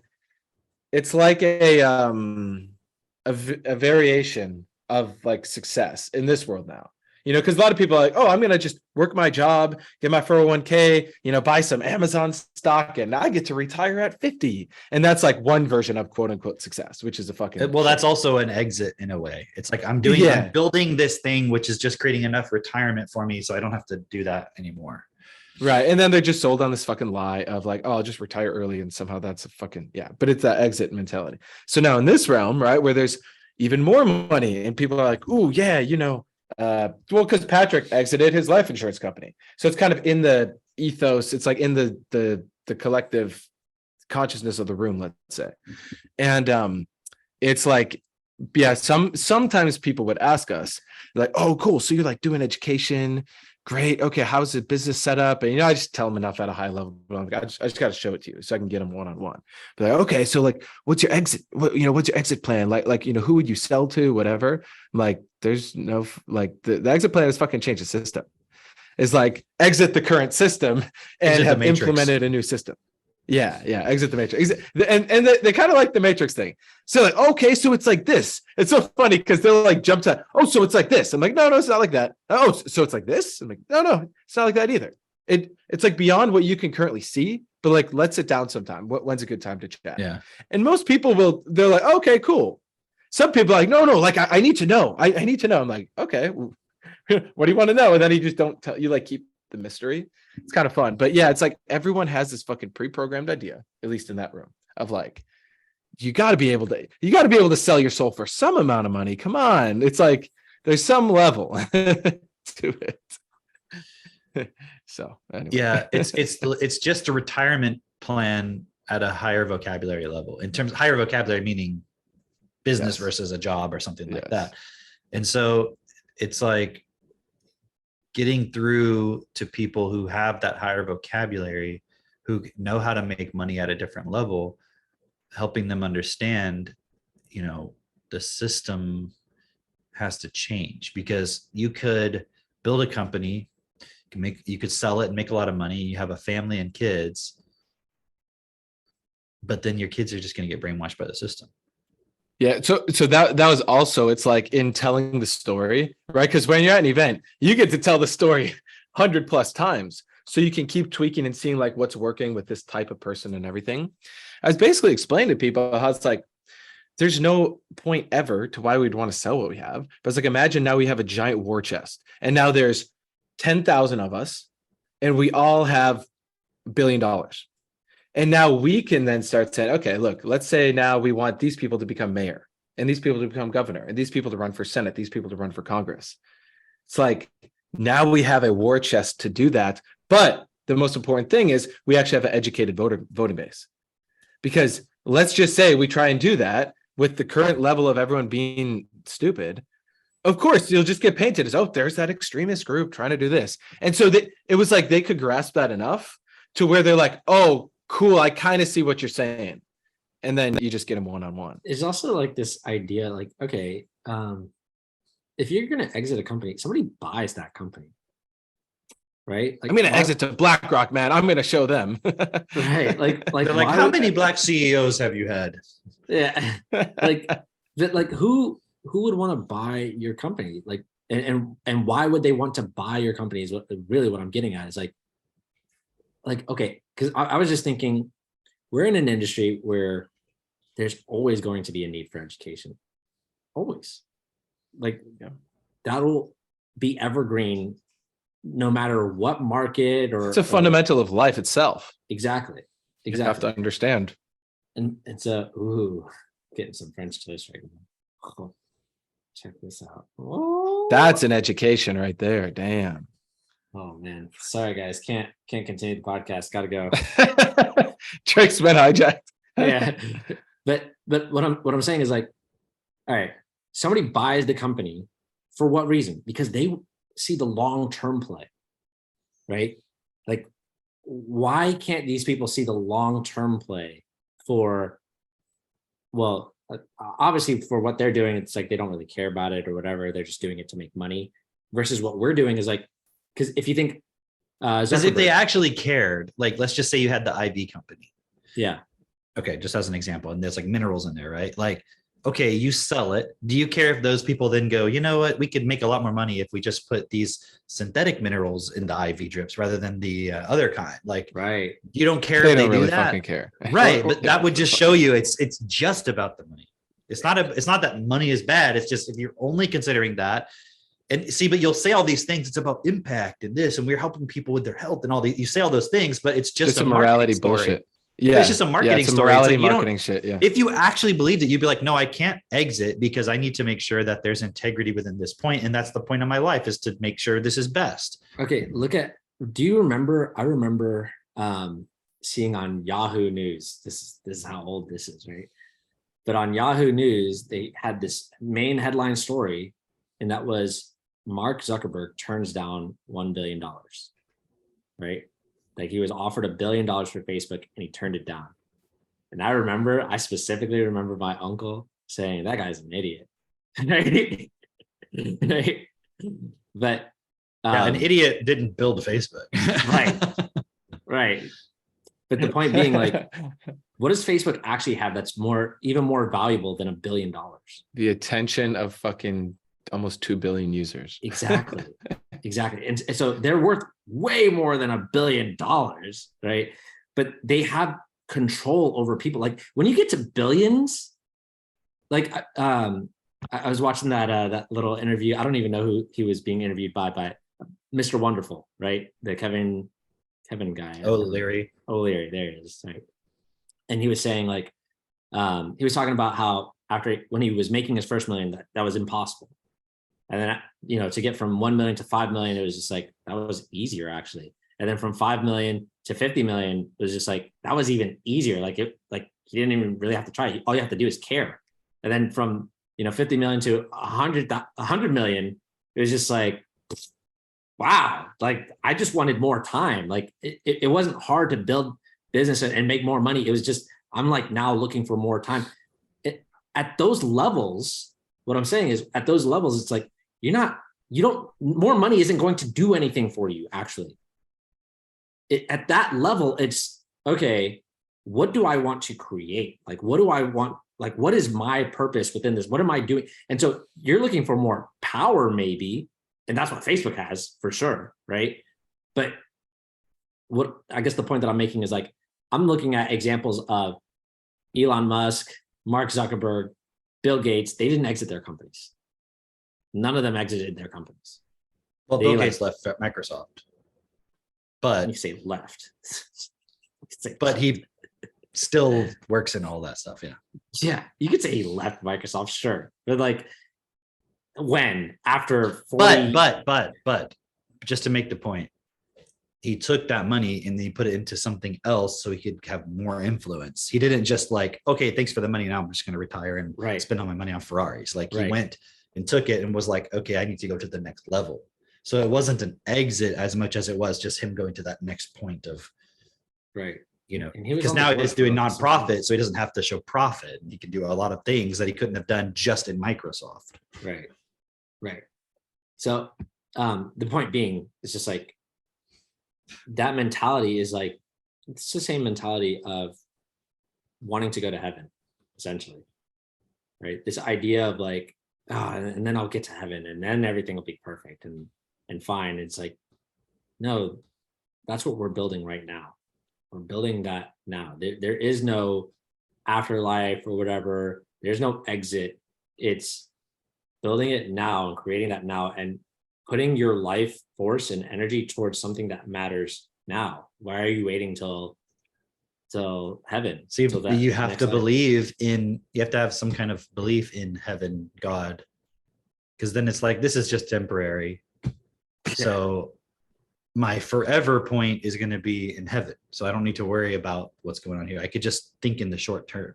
Man, so they talk about they have long-term thinking, but they don't really. They don't have long-term thinking, actually. Like from just that thing is not a long-term. It's the same way, like if you're educating your child and, your plan, you want your child to be like, to grow up and feel confident and happy and be this child who becomes an adult, that they have a good life, right? But if you are so focused on the day-to-day for them to be obedient towards you, right? Like that is a poor short-term action. And it's a convenient action that works in the short term, but you're not creating that quote unquote heaven that you're thinking of. You're not creating the long-term. The point I'm trying to make is like, if you're building something and you use cheap materials for something that's supposed to last you, you're going to have problems later on. If you use materials that are like, they're cheap, they don't work, they're plastic, they break within, a year or whatever, you're not building something that's going to last you long. and that's going to be effective. You're not actually building towards your future. You're just doing what's convenient right now. And what's in funny this is moment. like with like, you could say, well, putting your kid in private school, you could spend 20,000, or something like that Yeah, a year, but you didn't really build anything. Because if you think about it, going to a really expensive private school, the only, let's say, tangible value is that you're going to get into a good college. right. And then what's the tangible value of getting into a good college? To get a good job. Because You might have some network that can help you open doors for jobs. yeah, but I mean, even that point of networking, like think about Elon Musk. Like, okay, he went to Stanford, right? And I don't know, he didn't finish, I don't think, his graduate stuff at Stanford, right? But is he only networking with people from Stanford? No, definitely not. And like, so it's just, and in reality, what did he do? Like, he went, and him and his brother like built a company, some kind of software stuff. And it's like, I don't know how much of his Stanford experience or network he had to have for that.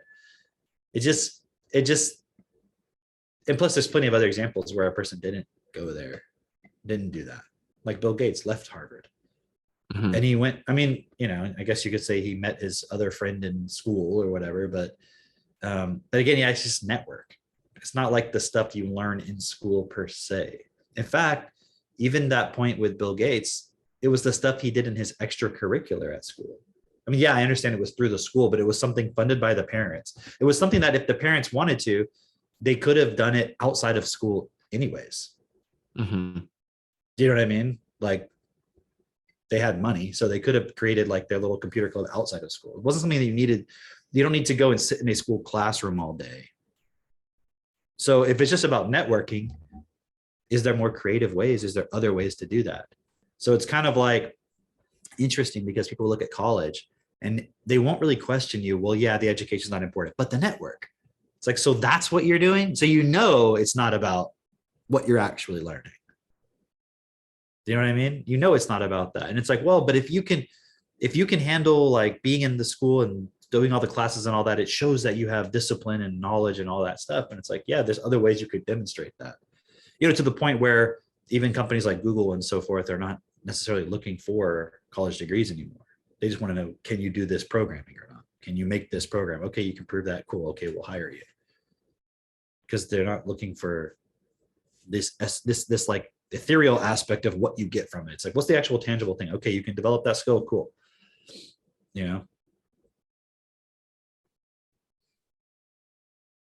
Drake's just focused on that French toast. Dude, it's so good.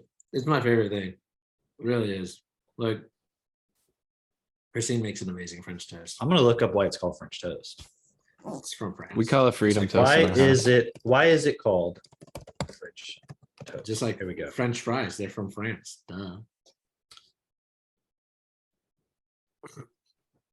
We'll put that to the test. Okay. It's I have my actually independent supposed to fact checkers be. on it. It's actually supposed to be French's toast. Damn, Drake, you got fucking scammed. It's not from France. Wow. Wow. Just like French fries. Okay, I'm gonna look that up. Why is it called French fries? You just witnessed real time Drake gets scammed. Shattered worldview. Or did I? Where do you think What? French fries are from? They're not from France. I know that. Apparently, it was discovered by American soldiers in Belgium, but they speak French there. That's the dominant language, apparently. So Remember that whole freedom Belgium fry French. thing? Freedom fry, yeah. So we were like, oh, fuck France, it's freedom fries, but then it wasn't even actually from France. France Wow. is like, we don't give a fuck about your freedom fries. What is something else that we have like that? French fries, French toast. Doesn't have to be French. I'm trying to think if there's any other ones like that. Belgian waffle. Ah, That's actually from Belgium. Why is it called Belgian waffle? Let's see.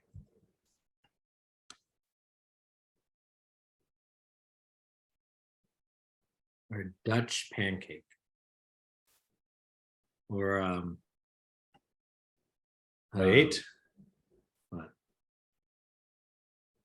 You can tell me they're not from Belgium. You're wrong.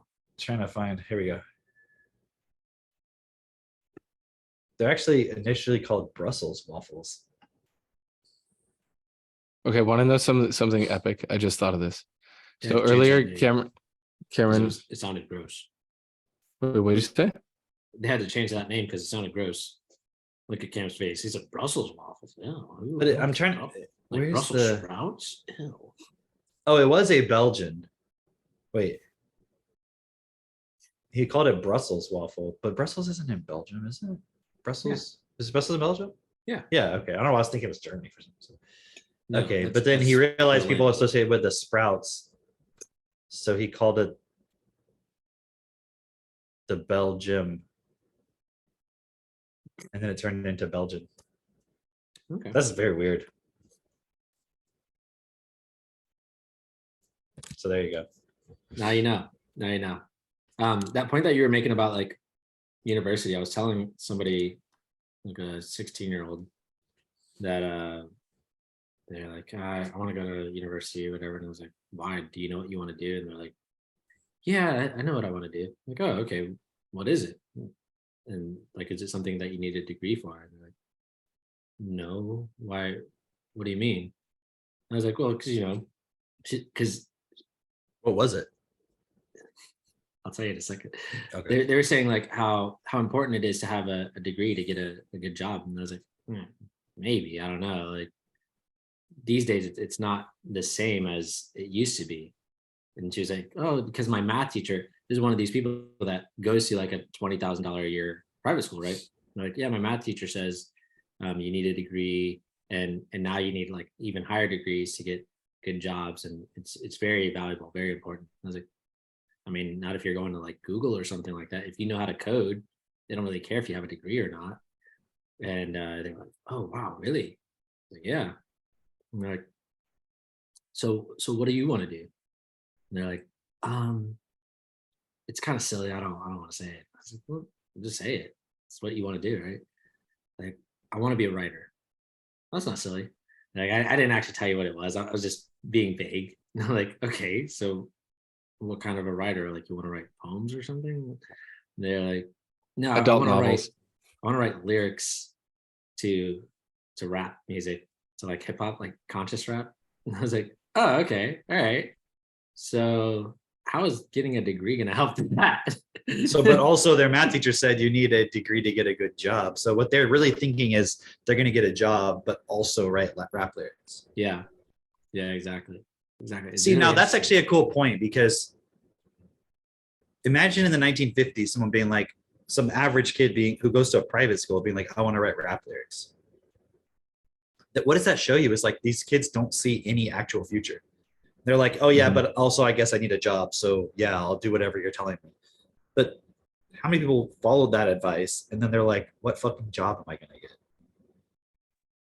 Right. It's like sometimes we talk a lot of shit about jobs, and like, I understand that there are people who do like trades and things like that. And the thing is, if you can learn how to do a trade, you don't have to do it as a job. You can turn that into a business. You know what I mean? Because you have a skill, and then you can turn that into a business. You could teach other people, Right. and then they can have a bit. It's like, you don't have to see it as just a job. I'm going to go work for a company. So it's not that everybody has to be solely an entrepreneur, and that's because that's not even really a job. I mean, that's not even really a thing in itself. It's like, how many people have been programmed with, I want to be an entrepreneur? So then they do what we were talking about earlier. Let me find something to make a business out of and then just sell it. And it's Right. like, well, that's not only the point also, Right. Although that does solve the point of being able to create money. But there's no real purpose behind it other than just money. There's no actual what's the point behind what you're doing. But how many people are growing up now and they're in school and they know the purpose of that is to get a job, but they also don't even see the point Of having a of job. that, not even just like the point of getting a job, but that they're even going to have a job. Like it's just like sure. I mean, I think that's how I was growing up, most people. And now it's even more apparent because, I mean, even the jobs that are out there now, people are going back and forth between all kinds of different jobs. They're not like going to a company, building a career, getting a pension. They're just going from Right. job to job to job. And then when does that end? When you retire? Dude, I didn't How even do you know- retire doing that? I didn't even know it was a thing to get a gold watch when you retire. Like that was a thing, right? For a long while. It's like, hey, you retired with this company. You've been here for 50 years. Here's a gold watch. Yeah. Like I did not know that was a thing until I heard older. Well, they're not people- doing that at Waffle House. Like, oh, you've been a server for 50 years. Like my grandfather, my step grandfather, he worked for Bechtel, which is like a big engineering company. He was an engineer there. Mhm. They gave him a gold Rolex when he retired. Same thing, Wow. you know. But see? I mean, that's a long time ago, right? You know, what I mean, that in terms of Did he pass it on to you? Now you wear it in your No. music videos? on my one of my yeah, in my spare time I write rap lyrics. Actually, I just go on Chat GPT. True. True. Dude, that's like Then you put it to a Drake voice and it sounds way better than anything. Right. seriously, it's like you don't even have to write rap lyrics. Not like I don't even think these people realize. That's actually a cool point. It's like, I mean, sure, like, yeah. you remember that guy that you showed us with the bells, the rapper with the bells? Oh He's, yeah, Yeet. yeah, Yeet. There, that's his name. Yeah. So okay, he's not even writing really. He's just like saying random phrases, and then it from the little bit of documentary that I watched on this guy, it seems like he doesn't even return back to these songs. Like he doesn't know what he said in these songs. He just like, oh yeah, I just said that in the moment, and then next song, new song. It's like I don't know if Part of that's the art of it, Drake. Okay, that's the art of it. I don't know if that's where music is headed, you know, like hip hop or whatever. I don't know if that's like the next big wave or whatever. I seem to be out of touch with a lot of new things. I'm just It sounds kind of like it sounds kind of like nihilism has met TikTok culture has met rap, where it's like there's no fucking point to it. Just make it quick so it like gets fucking caught in the algorithm and then go on. And It's like probably when just I was take a growing bunch up, of I played Sonic fucking the pills. Hedgehog and drank Capri Suns, and so that becomes like your fucking themes of like your style.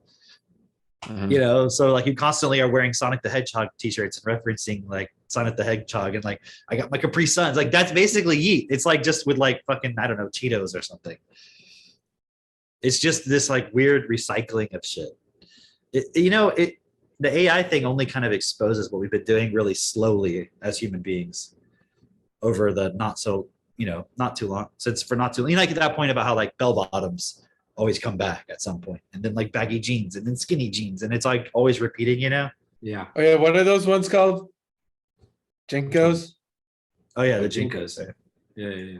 I Are ordered those mine gonna yesterday. make a comeback, guys? Okay, nice. Yeah, I got my Jinko Jinko shirts overalls. back. Jinko overalls for when Cameron has to go, fucking fuck up Wow. his chickens. That's the next point is the Jinkos, the big baggy jeans, but they're gonna infiltrate Overalls. like The homesteaders. the rural homestead market. So you got like these like overalls. Cameron, let's make this company and then create an exit plan because that would Yes. be fulfilling. But I want one. Here's the innovative point with these. We're gonna get Yeet to say a bunch of random shit. Here's the Novum. Hold on. Here's my Novum. There's a back flap for your ass where you can like unbutton it and then it buttons to the back of your pants, like down below, like above your knees. Yeah. So you can like sit down and say your business. What if it gets hijacked by the gay community though? Oh, it definitely will. Well, that's one of our niche markets. We're gonna like pivot. Oh, nice. That's our pivot plan. If people don't, If if it doesn't work out with the the homesteaders don't like it. Yeah, if the homesteaders, if they don't put all these COVID restrictions in place and all the homesteaders return to the big cities, we're just gonna pivot into the gay homesteading market. Ooh, I like it. Love Niche it. yet blue ocean. Hilarious.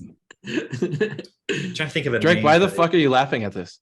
Okay, this is You know, this is I wasn't genius. laughing at this. I was laughing at all those suckers who are missing out Oh. on this. All right, Funny, Drake, we'll isn't give it? you 33% equity in the company. transgenders. Trans Hey, I love it. transgenders. transgenders. Hey. Transgenes. Transgenders. Yeah. Working on that. Nice. Just yeah. Transjinkos. I So, can work with and- that. Was there anything else that you wanted to talk about? There's food shortages coming up. I noticed, Food shortages? Damn. Food shortages. You don't have any shortage of French toast being delivered to your. I do not Okay. have any shortage of French toast.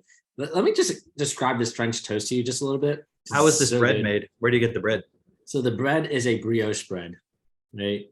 That we get from Publix right now until Christine has more time so she can make our own brioche bread.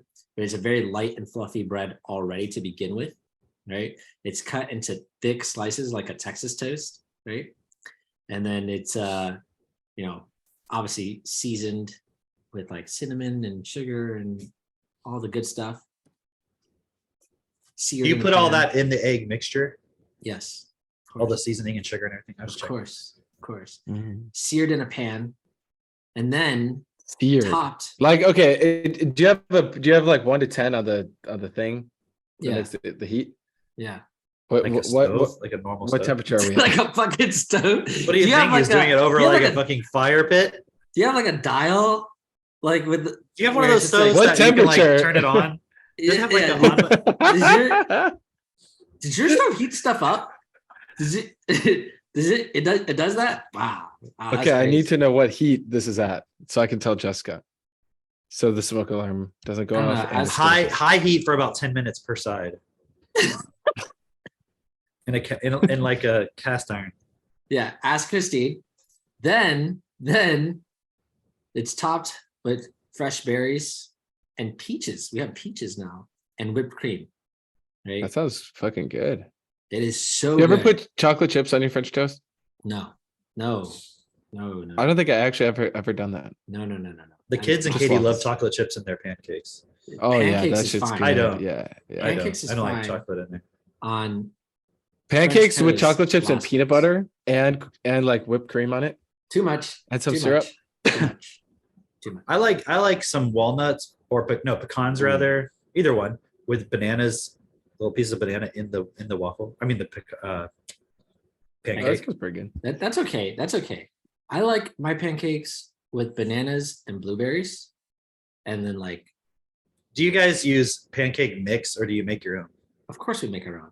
But check Good. this out. I use Check the this out. protein mix. I mean, you That don't you one's use good. store bought brioche, so Yeah. Listen. Yeah, we're the loser. some Listen. fucking double standards, Drake.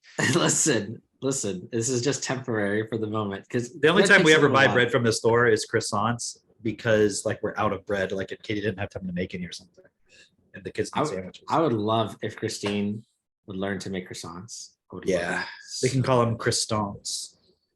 I like that. Hey. Yes. We'll I'll make it. pitch We'll that make a to her. store. Ship us some, Christine.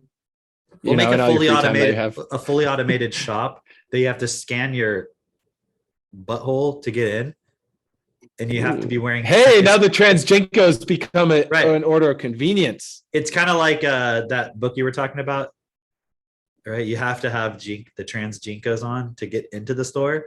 Oh, yeah. And what do we sell there? What was I gonna say? Oh yeah, the Pancake mix? croissant, the croissants. Croissant. Oh, croissants. Yeah, yeah. Croissants. Yeah. No. I'm okay with this. I like this. I saw.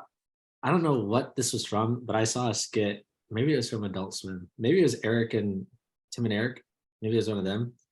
It is like they had the whole skit was basically this camera inside your toilet bowl.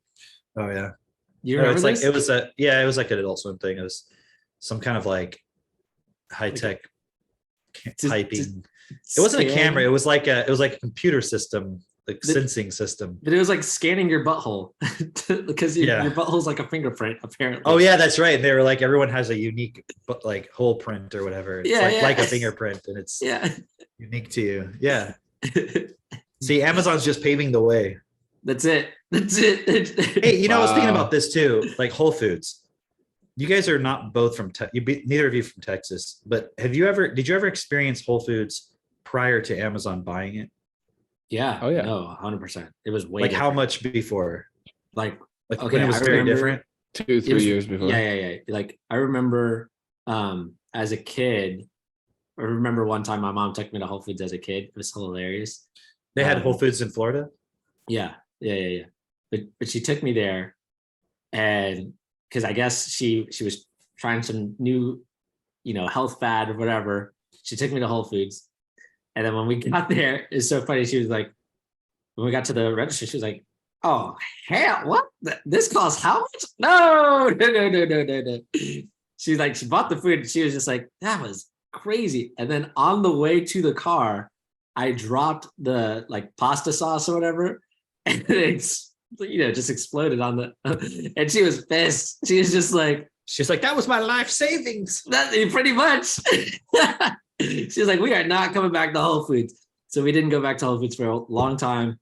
But then I started going to Whole Foods myself long before Amazon bought it. I don't remember, when did Amazon buy Whole Foods? It wasn't that long ago. It doesn't feel like that long ago, but I feel like Maybe. maybe When did 2018. Amazon, is it Yeah, you got the same idea in your head, right, Mitch? I think 2018. 2018. 27 Maybe end of 2017. 2017? Okay, yeah. All right, cool. So yeah, I was going at least by myself by 2012.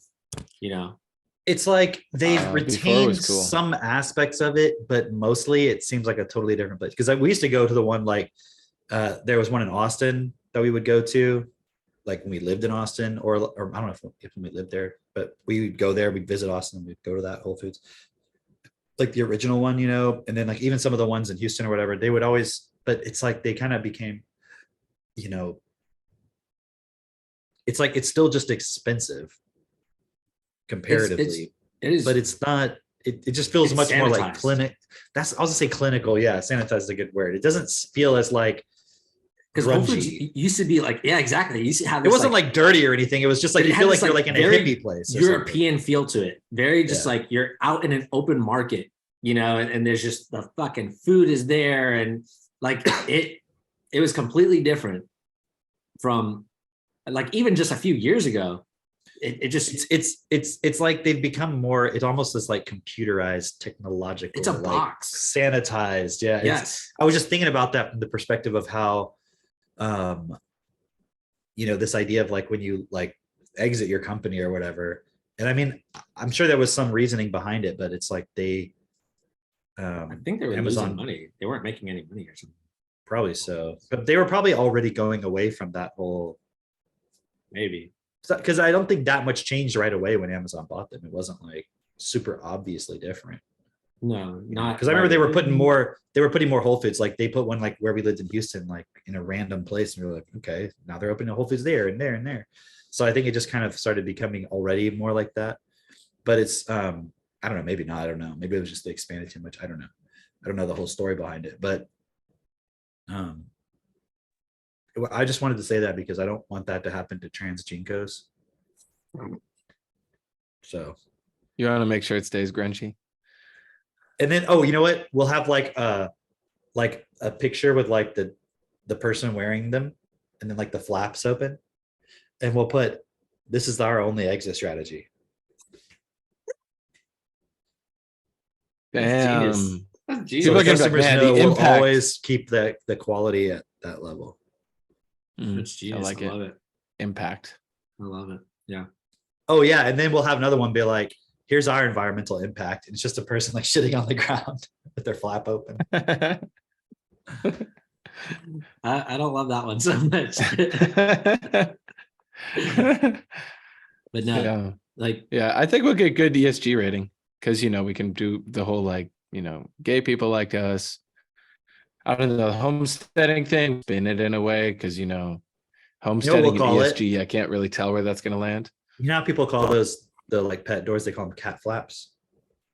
I did not know that actually. I think they call them What that is in it? Britain or something. They call them cat flaps. Okay. We can call ours scat flap. That's Right. Do you think genius. people will like Now we're back to Okay. genius. I love it. And we'll get The that genius scat man rating. to do our like. Is he still alive? I would Come out of assume so. retirement for us. I would assume so. I don't know. Do you ever retire if you're the From scat? man? scat? That's true. That's true. Hey, and then when we get, I think it's $600,000, then we can join the World Economic Forum.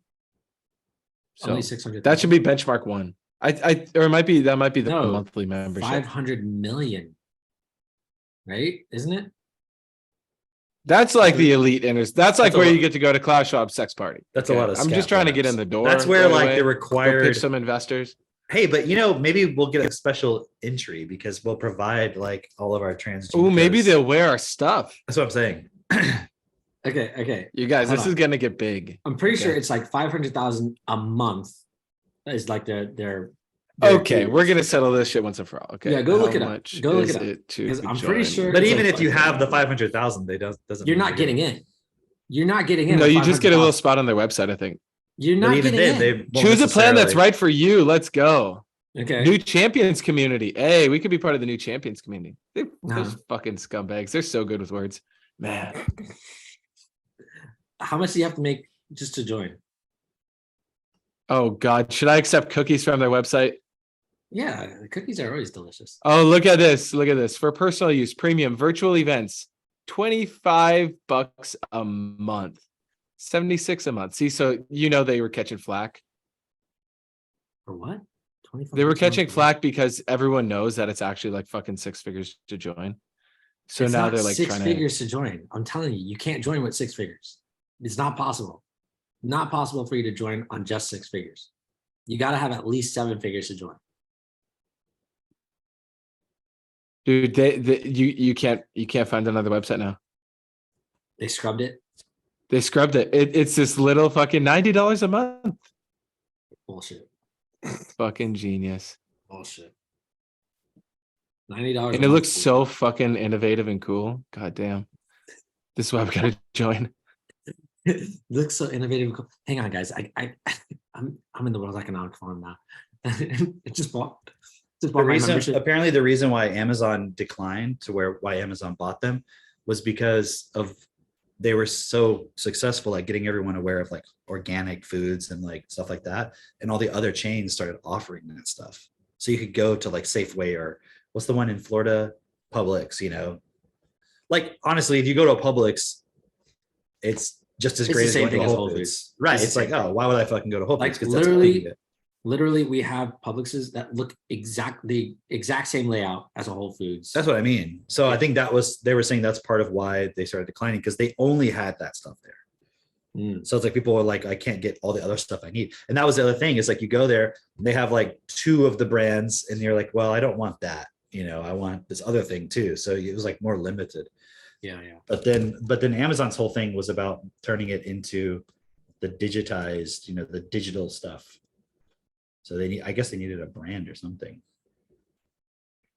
Okay. Okay. Amazon Okay. was like, look, we could get this brand, Whole Foods, that already has a huge customer base. They're on the decline. They're losing a whole bunch of money. We can get it at a discount, and then we could just turn it into whatever the fuck we want, which they did. I guess. 600K. And it's invite only now. So Of course, it's invite only. It's always been invite only. They well, we just- better get these trans Jinkos pretty big, pretty fucking quick. Christine says, Yo, "We're have you saving ever money." seen Klaus Schwab's wife? Ow. Hilda. We'll put a picture of our scat flap down. I We'll bet be she like, would wear ours. here's the only invitation you need. If you've never looked up Hilda Schwab, Hilda Schwab. she definitely looks like she's alive and well. What does that mean? Not a shriveled up demon. I gotta look up this Hilda Schwab. Hilda.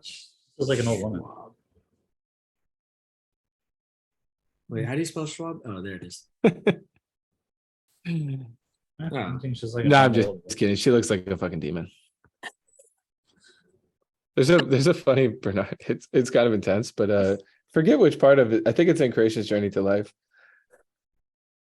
Bernard is like savage, man. I'm reading it. I was like laughing, but I was like, wow, this is crazy. He basically explains how like as people like get older, you know, they like lose their life, and then they're like a shriveled up old Demon. like demon. Yeah. And then you We put are the babies. babies like Yeah. Look, yeah. this is what you're gonna become. A demon.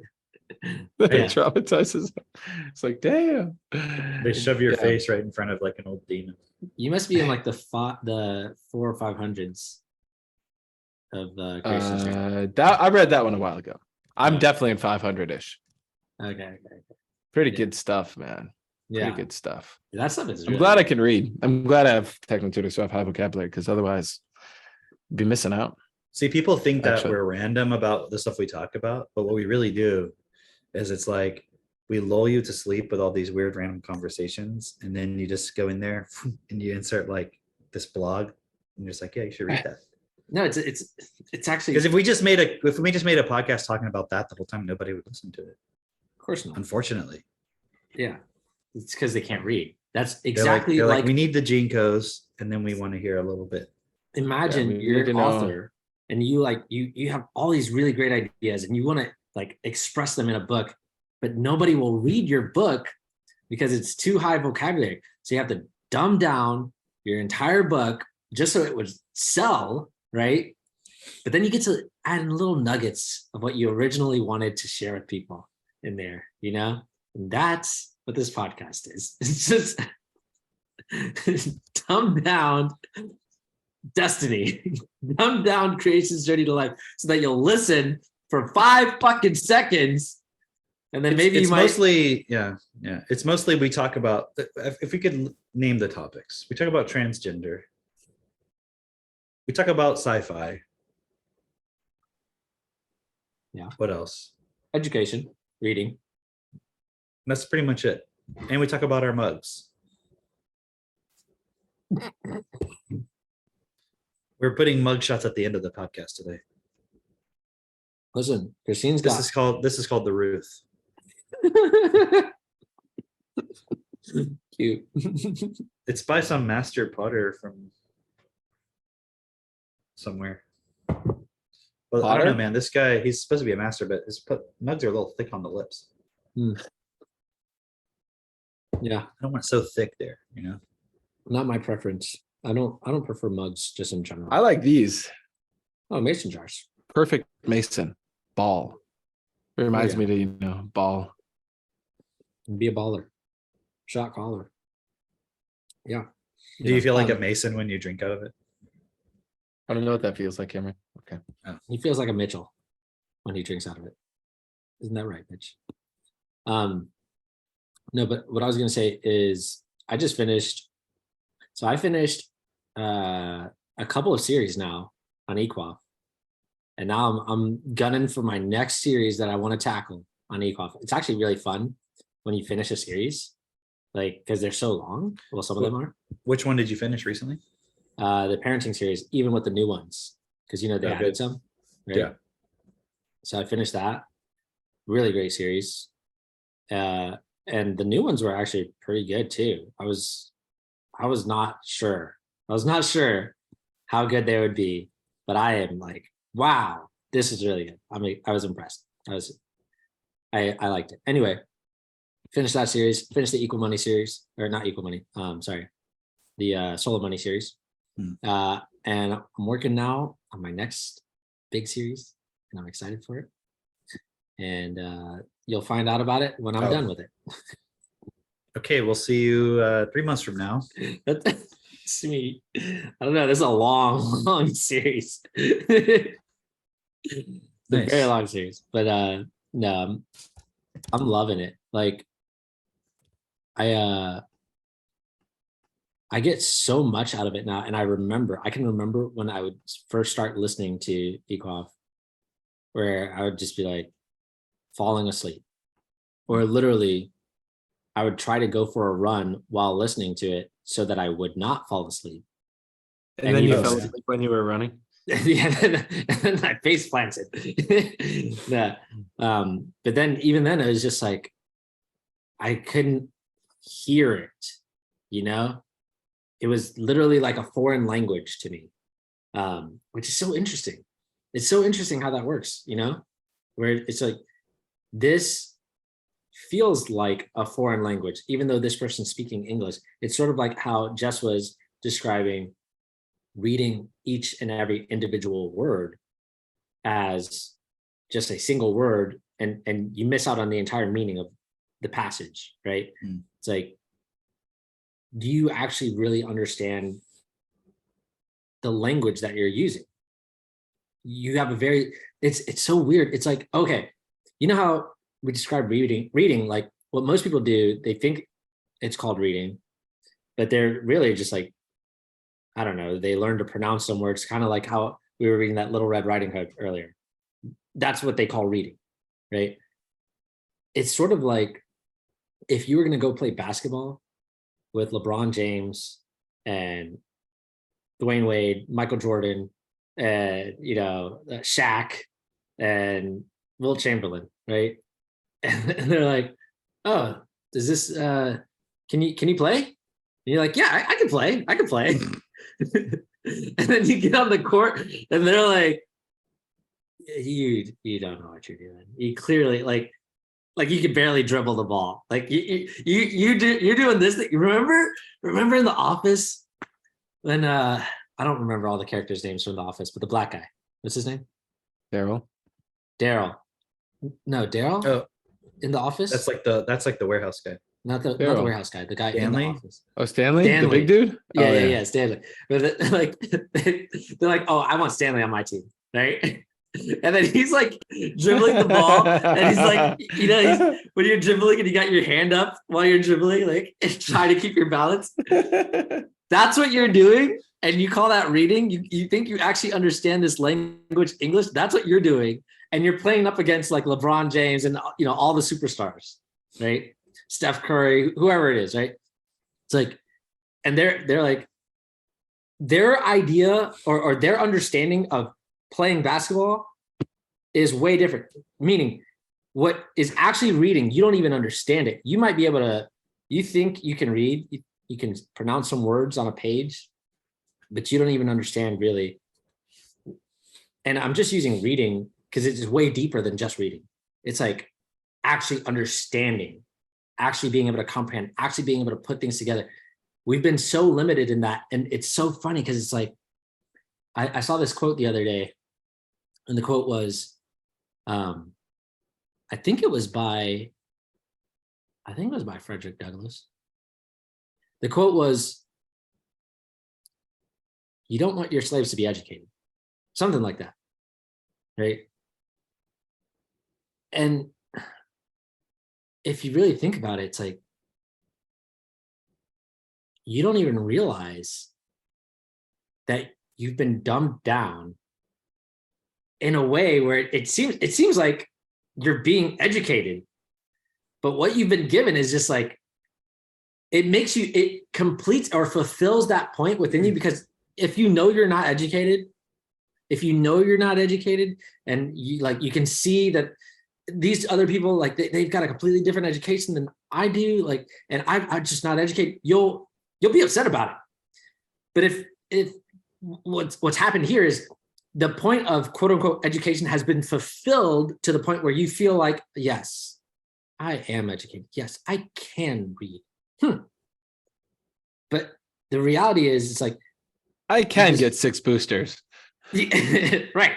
Like you've been given this, this I was thinking feeling. about this point because like the kids are like studying chess right now. Yeah. And I was like, imagine, there was this whole like, I mean, I just noticed it because I was looking at chess videos, and there was this thing about this big cheating scandal that's going on in the chess world with this guy named Hans Niemann or something like that. Oh. And people were saying that he cheated a bunch, and some people are saying he didn't cheat, and like they can't tell because like, how do you know? Like if you're playing in-person game, how do you even cheat?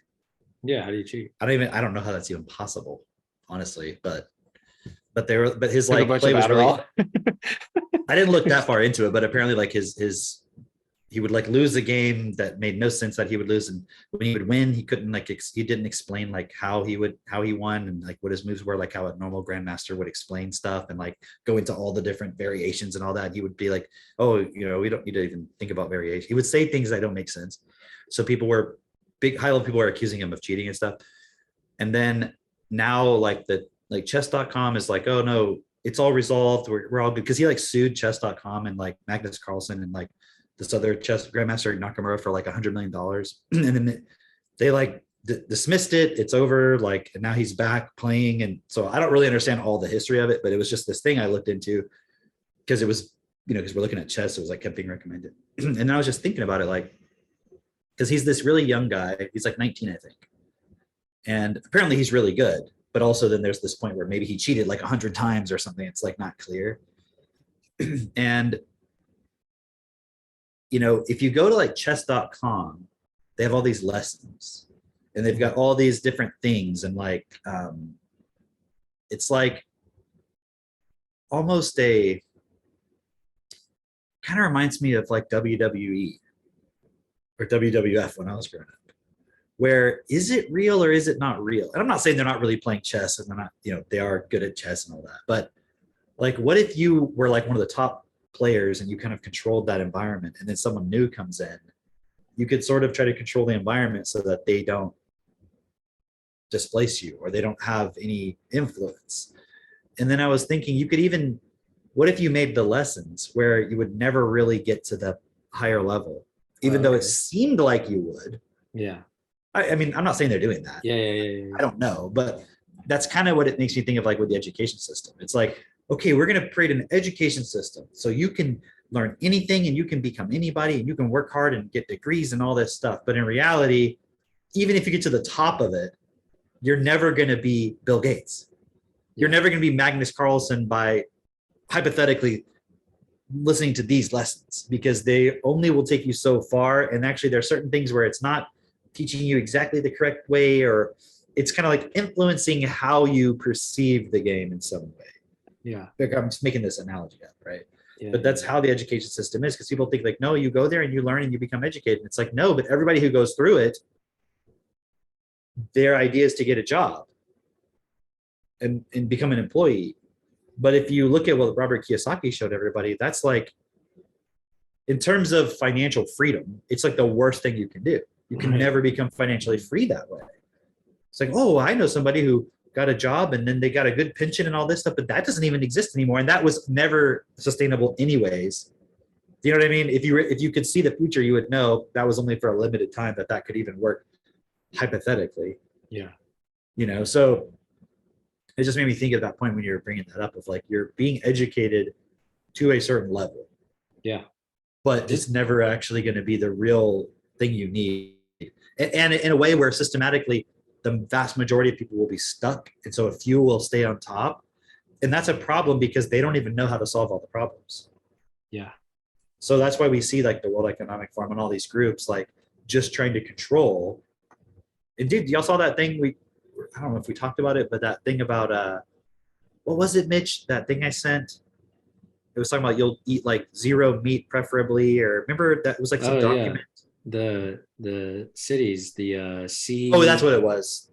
The C40. C40, is that what it was? Yeah. We're not at C50 yet.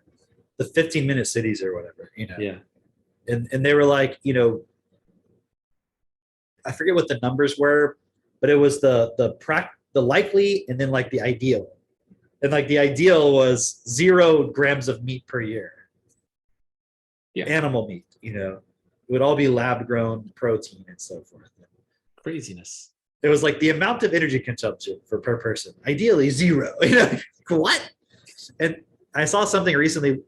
It was just like someone commenting on this. I didn't see the original, but it was something where they were talking about let's say you're some elite person who travels a lot.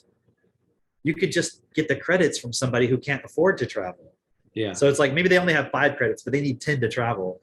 So you can just get their 5 and add to yours because you need to travel. And it's like literally just creating a scenario where there's a super elite who fucking get to do basically whatever they want. And then just everyone else has a bare subsistence living. Yeah. And that's literally what we're accepting and allowing to be created right now.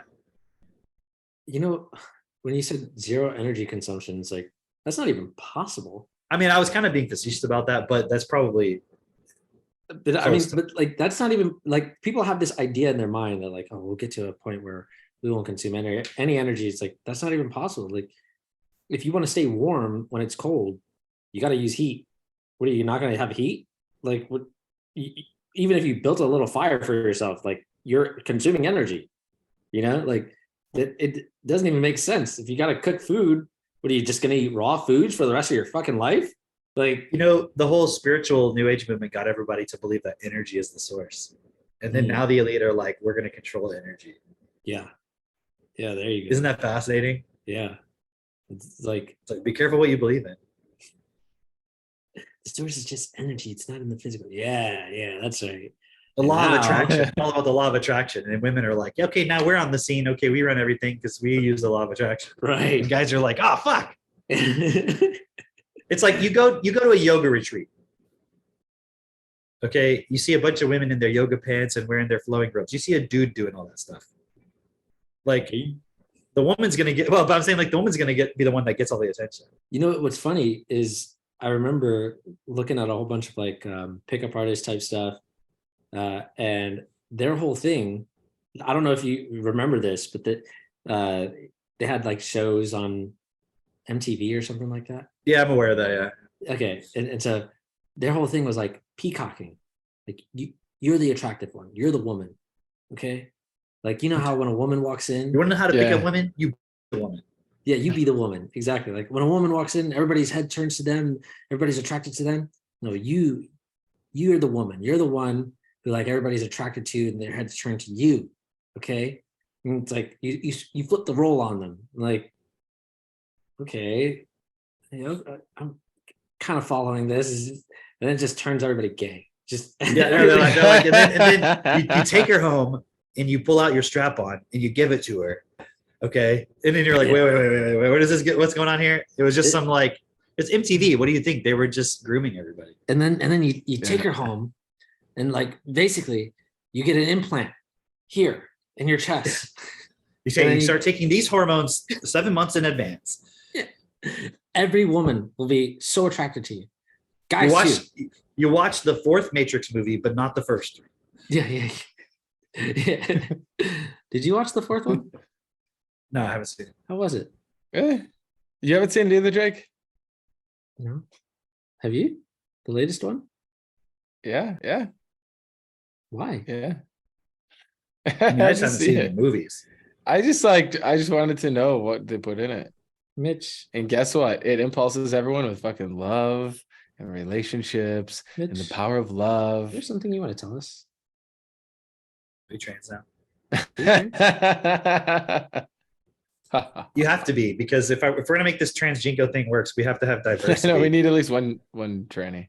Exactly. And it's got to be you, because I already fulfill the black component, right? And What if you're black and trans? We'll get it's like exponential. I think we Yeah, should just but Christine, we can't have two white guys. your husband's We gonna can't- be sacrificed. We can't. We have do have white two guys. white men. So it's got to be one of you.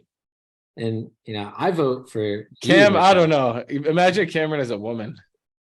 Exactly. He'd be hideous. So it's got to be you. You have better legs than me, Mitch. Exactly. You're We'll gonna just look way use one of better in those a deep dress. fakes. So if you know, we just have It's just like that.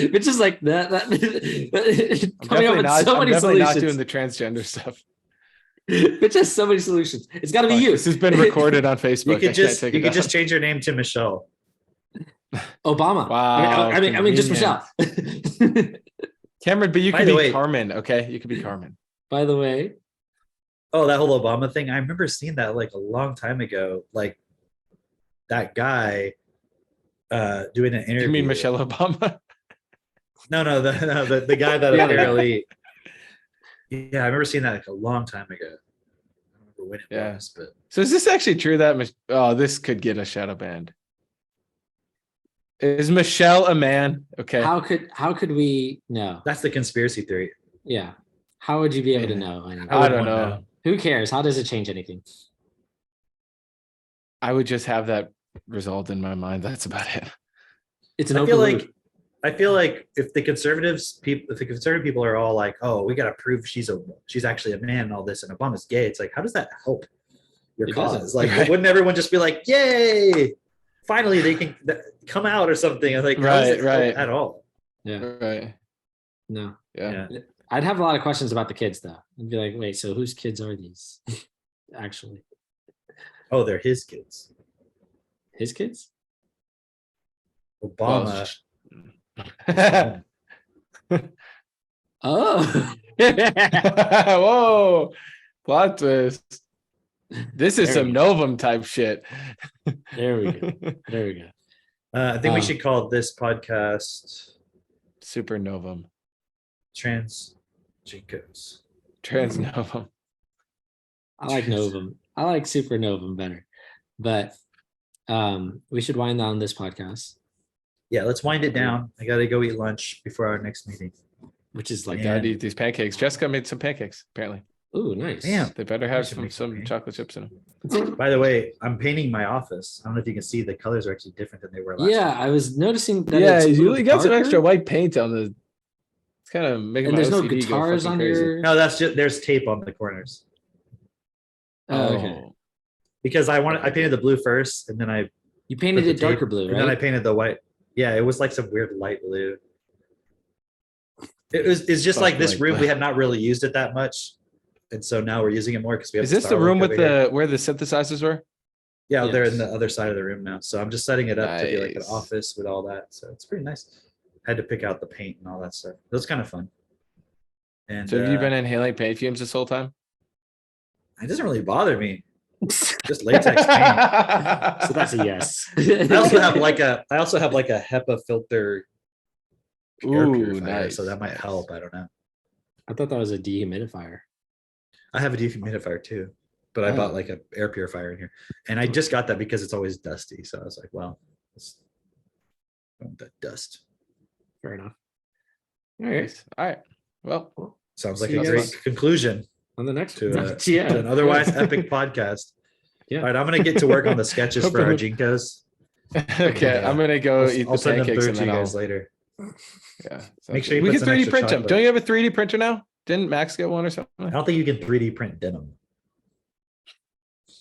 We're gonna. Who said they're But gonna be made out of denim? I haven't checked the settings. Oh yeah, they're just plastic.